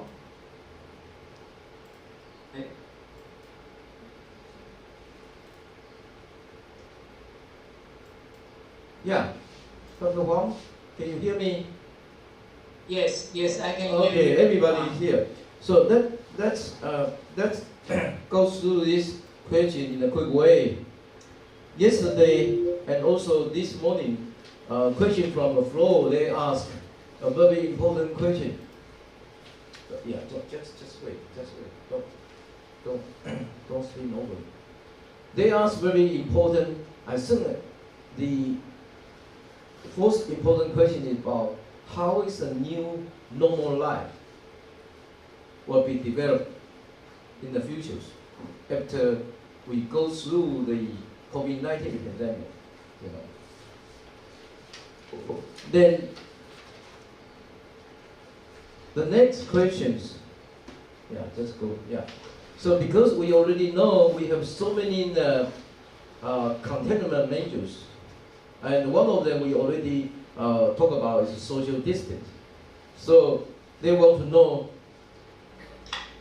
what is the meaning of the social distance, okay? And of course, you know, the next one, and of course, this is always the issues when we have concentrations about the traveling history and also disease exposure histories and what is the people's behaviors, and if you know they don't want to tell you truth, and how do we deal with these issues? And next, and this is a general, you know, the general issue about what is the law of the humanities, you know, when we are faced with these the COVID-19 pandemic. And of course, next one. And of course, again, isolating and also quarantine for the lockdown of the borders and also for the intercities. And it's ethical and socially and culturally. And what do you think about this expert? Okay? And the final questions. It's very interesting.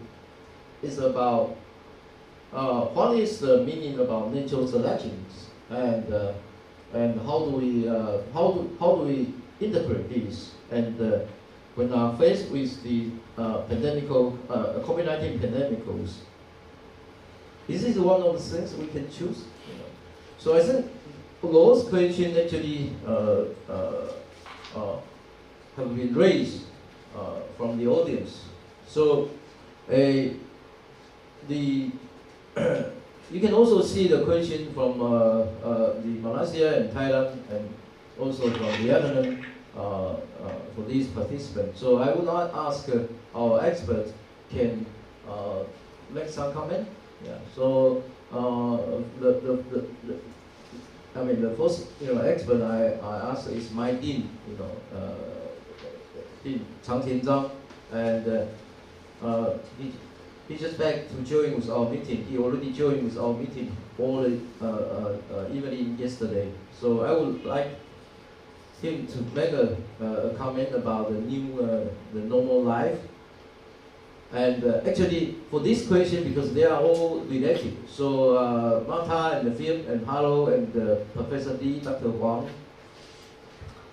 and also other, including Anne, you can always, join with discussion if you want, But again, time, it's very limited. So would be very short comment and also the remark. So I will welcome to the Dean Zhang. Yeah.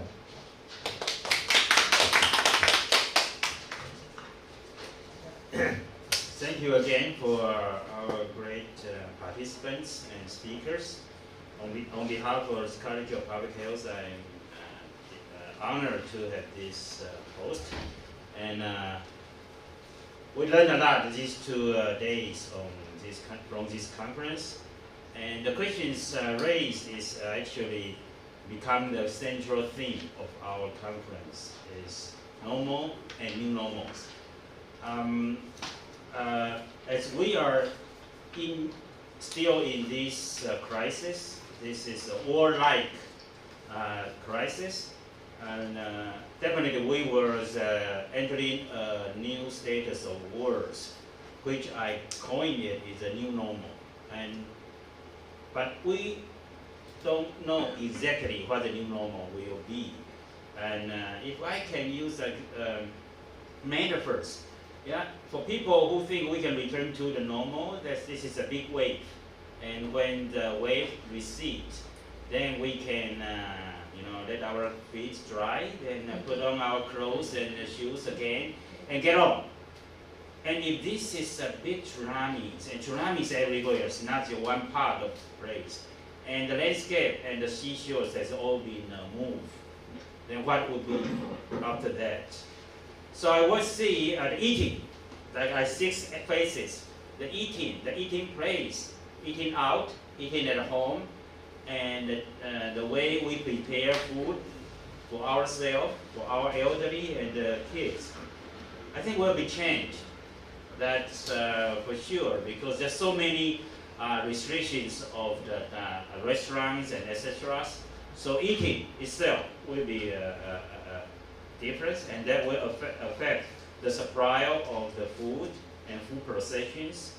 And currently, it's under this reorganization. More takeouts than dining in a lot of fast food and also the bigger restaurants. Wearing the clothing will be changed. At least the mask will be one part of clothes now for a very long time in a year in many places. So masking our nose and nose and mouth will be one part of the dress design in the future. That's, we have to get used to it. So dressing will be changed, and living will be changed. We used to separate our homes and workplace. And in the past, in the beginning of industrialization, we put workers in the workplace to live, right? We provide dormitories for so-called that blue-collar workers. Then later on, when you have this banking system, and they provide dormitories for these bankers, that they can live close to the place. Then later on, since we are entering the middle income society, and people will have their homes and workplace separately. So the functions of the working place and living place is totally separate. And right now, it's become more difficult to do this because we have restrictions of working during the pandemic. So you have to work from home, and while you are working, you have to have accessories for you to survive, because a lot of restaurants are closed. So that's in the past a kitchen attached to a working place, and even showers, etc., and dormitory. That would be changing. So the distinguish between working place and living place would be diminished. And then if you have employees 100, how can you accommodate this? And how can we reorganize the settings? And movement, commuting to work, commuting to educations or schools has to be changed. There will be less and less commutings for this purpose. Traveling as a tourist, yesterday we learned that Thomas Mann's literatures, right? That's in Venice. So this kind of tourist arrangements, or the way we plan for our holidays, that will be changed. That's like cruise, the airplanes, they have to be changed. Otherwise, they cannot survive. And educations, we can continue get education, but not in schools, in confined spaces. And how to arrange it? Is this the future for us? And are we go back to the 1,000 years ago? Then we have these kind of things, and there's a great thinkers, and through these disseminations of his or her works, and transmitted slowly and deeply, and probably have a bigger impact than this internet society, very superficial and a lot of movements, but get nothing done. And entertainment, sports, etc. also will be changed. And I'm not sure, but all of us now are working together to create the new normals. And as scientists has predict, these pandemics can last as long as to 2024. So many years, a new norm will be formed, and a new economy has to be created to meet the new customers, new demand, new form of life. And so in these junctures, great thinkers like our speakers, you do have a lot of things to contribute to, to that the citizen of the world to reflect the experience so far for the last 110 days. And there will be the rest of 200 something days of these years and the years apart. So I invite you to join us to create, to write a piece of commentary probably that we can publish in 1 or 2 weeks in newspapers or in some journals, academic journals, to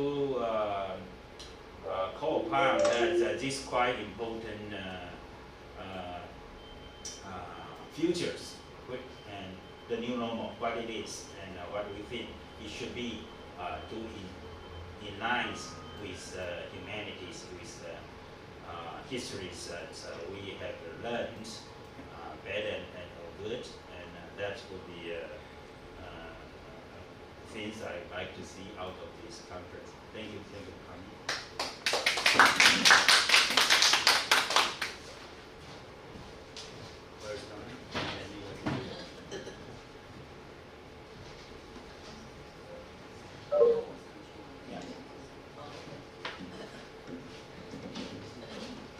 Hello, everybody.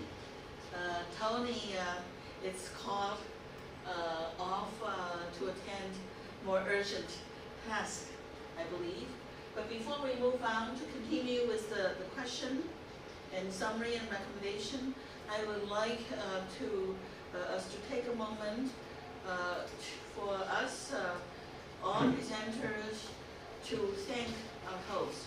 Christine John is here. Tony is off, but she'll be back. Also a room full of students and assistants. I wanted us to acknowledge that it's actually extraordinary and unusual that we have this occasion.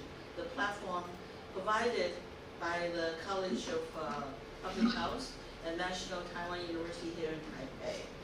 I'm sure many other places wish that they could do this, or that we hope that in many other cities and towns and countries, they feel that they desperately need a platform for exchange. And yet, it so happens that under the leadership of Dean Zhang, and with the good coordination of Tony, we have been planning for this. We're going to have a plenary health meeting, bring together health and humanities scholars together on this very day anyway. And lo and behold, we were all surprised by something else. So we decided to intervene on behalf of the intervention that's thrown upon us. I just want us to take a moment to express our appreciation for this occasion being here. As John had just announced, that it will be followed by a series of publications shared by media, newsletter, special issues, or even edited volumes. So Tony could explain that to you. But we have, in addition to the 5 questions that we responded to, we have one new question that's presented to us by our colleague from Thailand. This is Dr. P. Debbie? Yeah, okay. And then I would like to invite our 5 speakers today to respond, if you could. Martha, Phil, Chok-in, Harold, and Dr. Huang. If you have any thoughts that you would like to share, would you raise your hand so that, you know, I think we have the switchboard here, so that you could join us in a discussion. Can you hear us? Yes. Good. Would anybody want to respond to this question? The question is, I will read this question. Some people said, pandemic crisis is a part of natural selection. We may need to put this in quotation. Learning from past epidemic and pandemic, what are the keys to be the chosen one? So this is the rhetorical question. Would anybody like to take this on?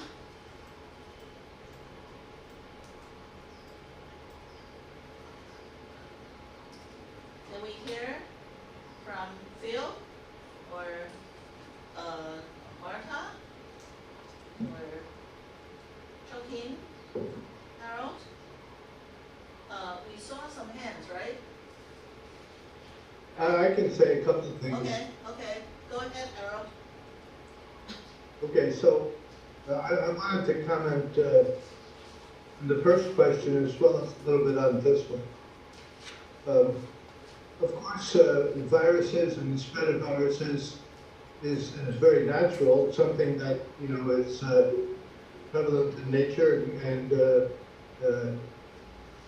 you know, part of natural selection and part of mutations and evolution and so on and so forth. But what I do not exactly think is natural is the idea of a crisis. It seems to me that the crisis is something which is you know, a function of our response to something which is natural. And I think, you know, the sort of ideas that Richard was bringing up in terms of balance with nature, a better understanding of how to live with nature, and sort of abandonment of notions that, you know, human enterprise always ought to have dominion, and the world was made for humans to use whatever way we want. I mean, in this sense, I think, you know, something like a viral pandemic has got to be considered together with other natural phenomena, like what we think of these days as climate change. So that's my thought about that. About the first question, what's the new normal going to be? I really think that that's you know, wide open. I mean, I think of a lot of things. Everybody is streaming movies now. Are we going to have movie theaters? And you know, what about you know, people becoming more sort of inward and private and dealing with things in their isolation that they've become accustomed to, mainly out of fear. So you know, whatever the new normal is going to be, I have no idea, of course. But two things that concern me are the idea of a new kind of self-imposed isolation and the breakdown of community discourses. So those are my 2 bits. Thanks, Harold. Would anybody else like to respond at this point? Yeah. Okay. Martha, you're on. Can you hear me though? Yes. Yes. Oh yeah, I can. Yeah. Right, so I was on a well, maybe a silver lining, or I remember historically that National Health Service in England really established in the wake of World War II. Extreme crises sometimes lead national governments to address all the weaknesses in their health and their healthcare system to take care of the people. So I'm not hopeful, I'm not idealistic, but perhaps there will be an opening for revisiting the conversation about Obamacare and about Medicare for all in the United States. So maybe that'll be a new normal, that people expect that to be something a government should do, or not. On the other side, I was thinking, in the absence of a vaccine, there is opening for other types of therapy coming out of China, right? And it's so different from SARS. I didn't get to my slides in that integrated medicine of what I call a medically bilingual practitioner. It comes out of a medically bilingual institutional framework. Is much more covered in the press. It's I would say it's followed the virus in some ways around the world because mainland China's extension is they're much more global, and of course the disease is more global than before. But that may have some very interesting new normal for people who haven't been convinced about or exposed to integrative medicine and may think about it and consider it in a maybe more, if not accepting, but at least consider studying it in a more effective and systematic way than before. Well, there's a possible silver lining in a new normal. And I'm just putting it into the world as a possibility. Good, yes, good wishes. Things may open up. Perhaps. Phil, yes, perhaps. Phil, Martha, Phil, yeah. Phil, are you here, Phil? Want to Yeah, say sure, something? I'm here. Can I? Yes, I'll please. chime in. Yes. Okay. Just also a few quick comments. Yeah. Well, one is on the question. One of the questions comes from Thailand Right. and asks this issue around social distancing. Right. And would just like to pick up on Professor Kwong's comment at the end of his talk, where he talked about practice physical distancing but not social distancing. And from a linguistic perspective, it's really interesting what's happened is that we started with this language of social distancing, and then suddenly people said, well, that's not actually a very good term. So let's change it to physical distancing. But it's very hard to get the genie back in the bottle once you've let it out. And so now everyone uses this term social distancing as a kind of positive admonition. I think, as Professor Kwong was saying, this has very less than positive side effect. So I think actually just a discussion of the language around distance, social, and physical is very useful. I'd also just quickly like to say, maybe picking up on Marta's positive, optimistic tone, there are always opportunities in crises. And one of the things that the colleague was saying about the new normal is that somehow masks will become more prevalent. Wearing masks, I don't know if this is a good or a bad thing. For some people it might be good. But I see a business opportunity here, which is more designer masks. So, you know, just not these average white masks or black masks. I think masks could be used as an artistic expression of personality. I think the humanities are always looking for ways to fund themselves. So perhaps designing masks that are colorful and happy maybe something we can put our minds to. So those are a few quick comments. Great, thanks. So Kim or Dr. Huang, would you like to add some comments? Okay, sorry, because I have to attend another meeting, so let me just briefly respond to questions.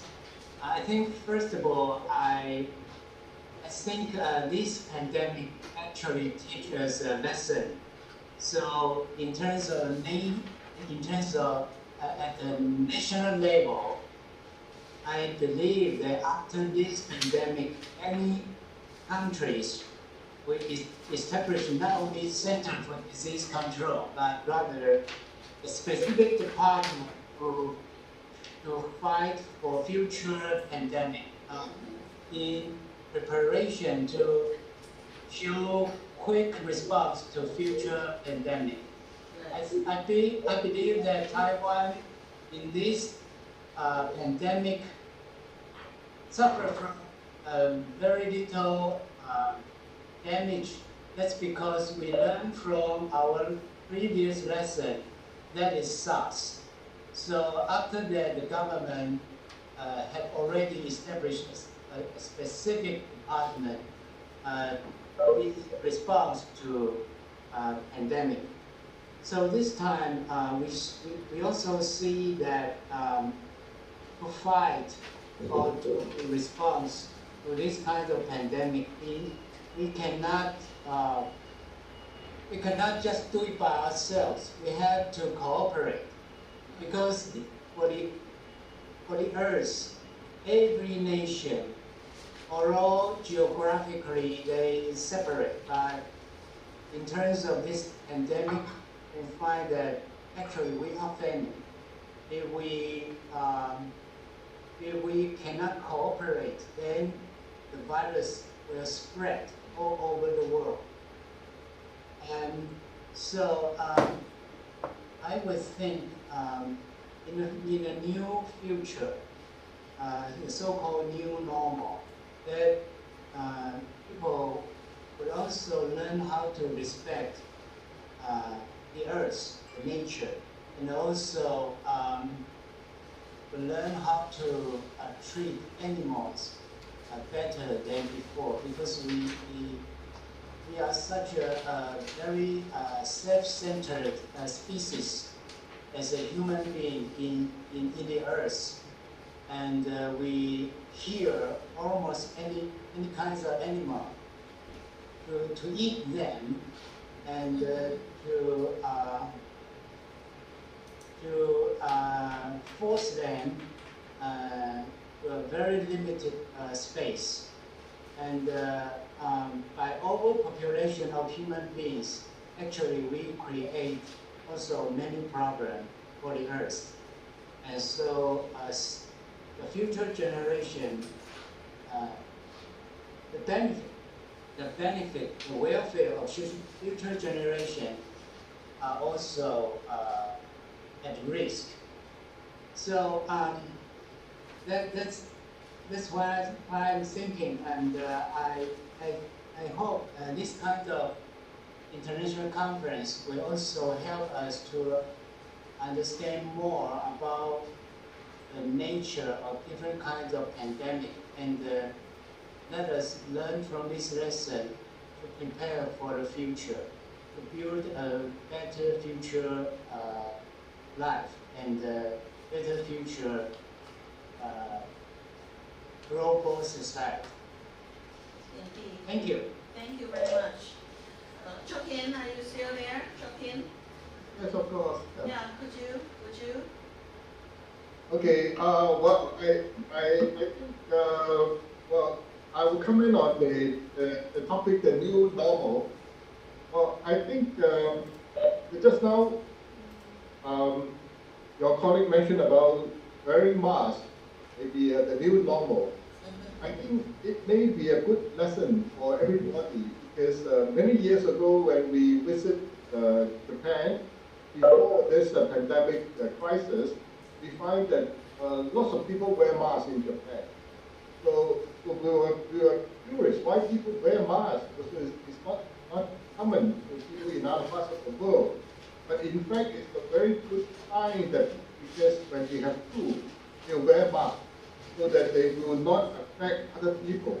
Not because you worry that other people are affected, but you don't want to affect them. I think this new normal, if we are not pretty well, if you have flu, you have cough, you have running nose, if you wear masks, I think it's a good lesson for everybody in the world. So another thing is, I think another new normal probably will be e-learning and home learning. Well, because right now in Singapore, with all the schools and universities, they've already closed, and the students are learning at home. And in fact, most of the primary students and secondary students, they find it very interesting, learning at home. So I think this home learning or e-learning replace face-to-face learning and probably extending much higher in future that you have a lot of classes, you learn at home, and learning. And another thing is that delivery. Right now, because the city is locked down, so delivery business is one of the best because the shops are closed, restaurants are closed, so everything can be delivered. So in that case, probably the new normal will be of delivery business, and so probably you don't have to visit shops, you don't have to visit. So I think this is also new normal. But of course, this is a short term. We have to think about the pros and cons of globalization. So we always mention about the benefit of globalization, and we always mention about there should be any border between countries. But I think now we have to think about the pros and cons of globalization.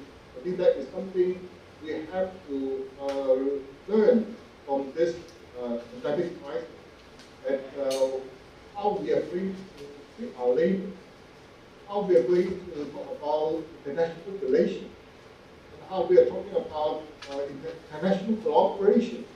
So I think these are important topics that we have to think after this crisis. Everything is over. Things will not be back to normal. I think we have to talk about it, think about it seriously. Thank you. Okay, it's Tony here. I come back and I said we are going to close, the meeting very soon. But before we close, this is a very important moment. I want to share all speakers and the participants on AO, to see our to join with our online meetings. And Binzhen and I, we come with recommendation and also no recommendation. We tentatively call this as a comment and summary. And let me go through this the comment and summary for all of you, and it's very brief. And first of all, you can see from my viewpoint, actually, the most important thing is to have during this pandemic, we still need to trust and also to have a faith in government, and also because different countries have different quarantine measures, so we have to have a long-term preparation and. But according to the quality measure in each country, an important sense we talk about the new normal life. And for me, one of the things we should consider is, we definitely in the future the digital industry will be enhanced to use, such as our online meetings. It's probably not main track, for some area, but would be an alternative.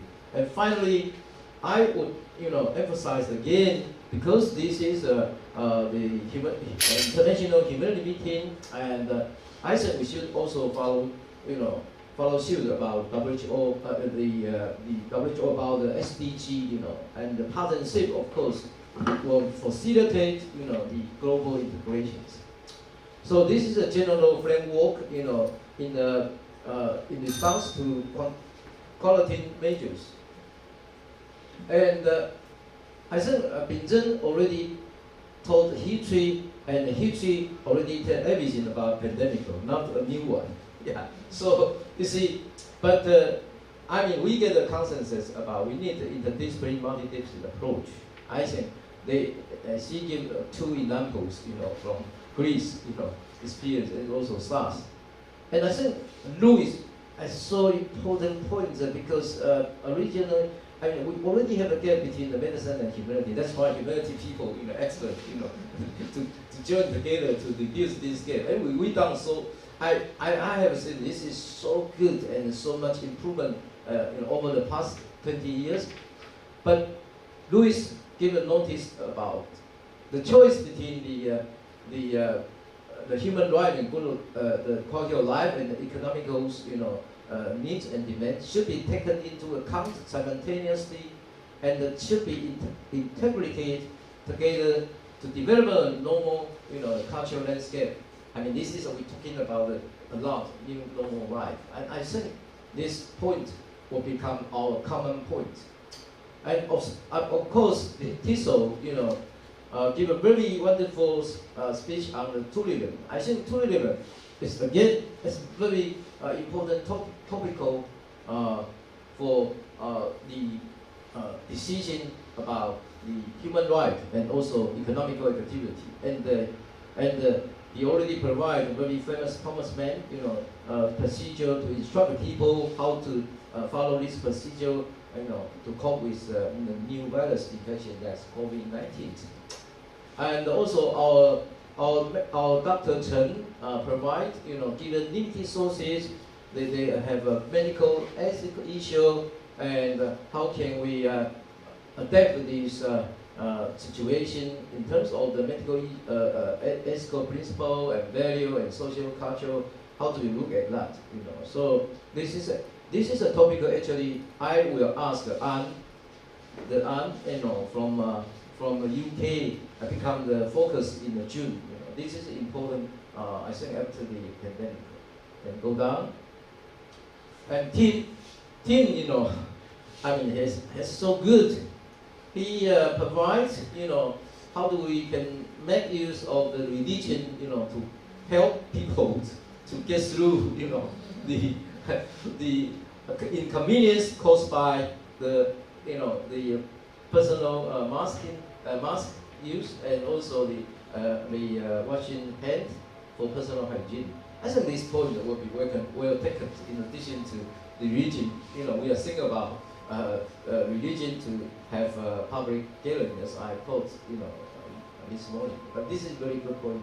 And the two professors provide important. One is one emphasize on we should look at and understand this epidemic from different viewpoints, including the psychology and sociology, social and economic. I think this point will be well taken in the future. In June meeting, in August meeting, we will talk a lot. And Lawton, used the example of the aestheticals to explain why not we understand the COVID-19 from the art and from art, and also as and science from the from the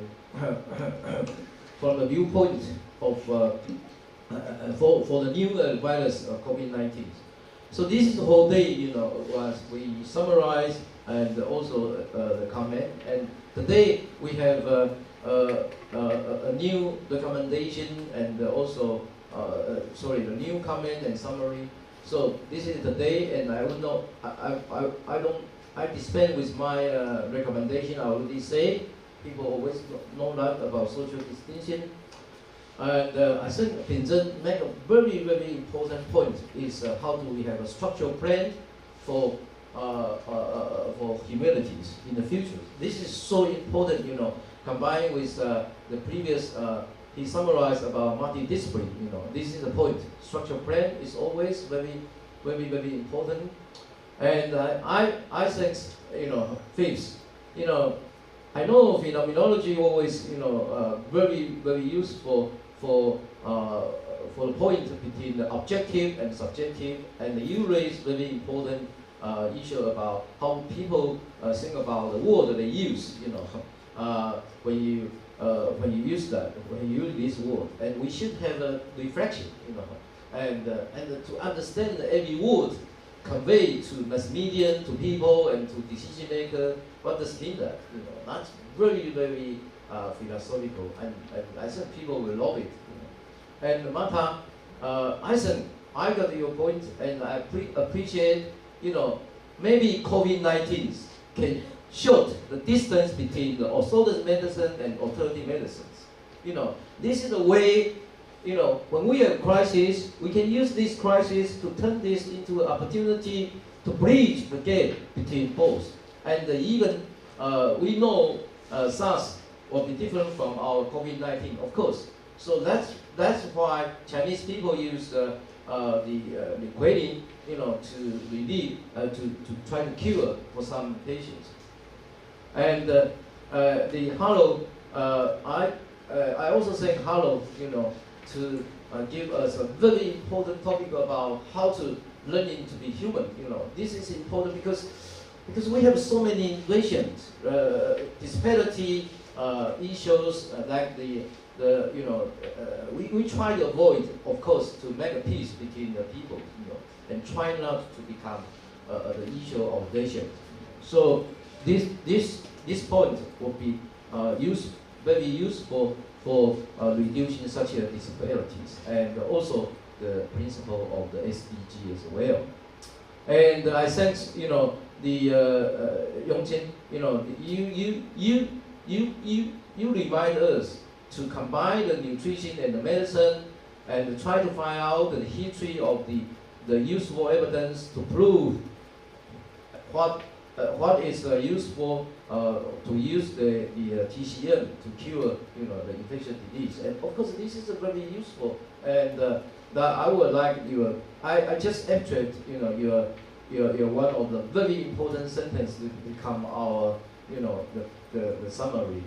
And finally, I think Dr. Huang, he's so good, and as usual, he's a psychiatry. The patient, he always listen to patient, and that's why he come up with 2 points. One is what is vulnerable peoples, and how do we care about that? And we never forget after the disaster of this pandemic, the COVID-19 pandemic, we should be faced with a lot of the mental health problem, and how do we react these issues? And I think know how to help the patient and ours from his mental viewpoint. I think this is a very short and very brief summary and comment, and we will not stop.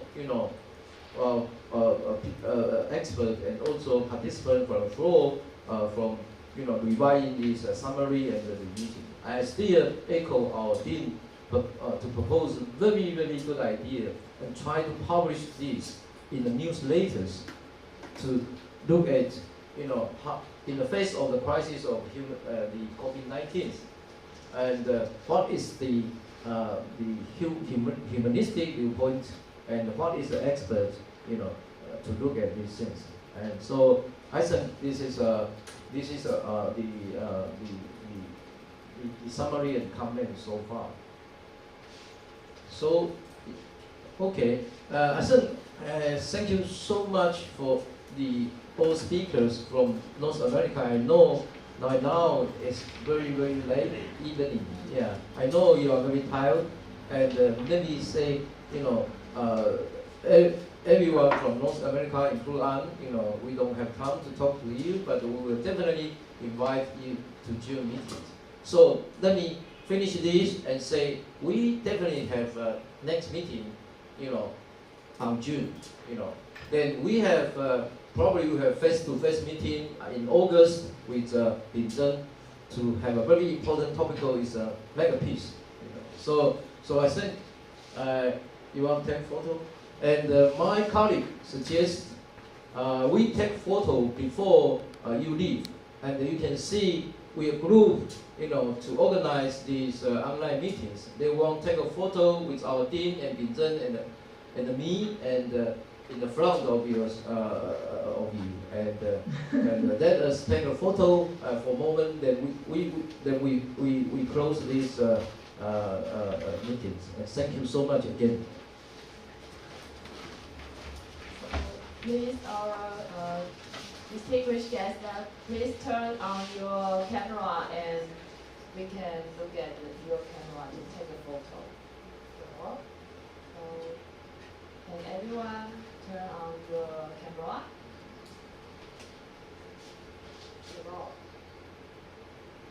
Professor Harold, Professor David.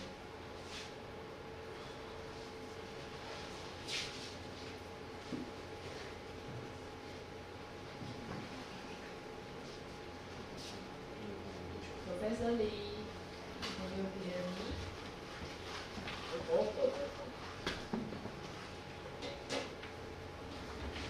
Turn off or turn on? Turn on, turn on. Okay. On.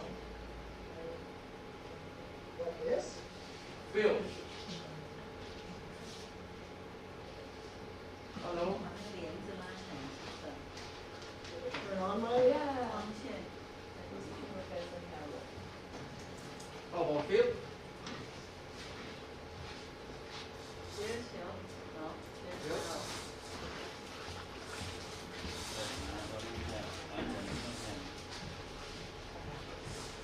好，可以。 Yeah, very good. 对，OK。好，可以了。我们做题就可以。对。我们做了就可以了。做就可以了，你不用在那个旁边。OK，好。我们是在这边 OK 的。 Okay. How do you do it? Okay. Okay, so please look at your camera and smile. 1, 2, 3. Good.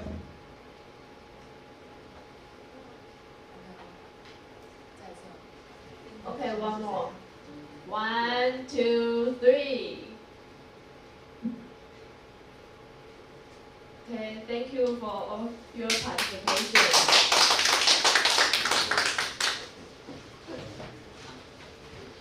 Good night. Bye. Bye. See you. Thank you so much. Yeah. 谢谢所有的，拜拜。谢谢。拜拜。Bye.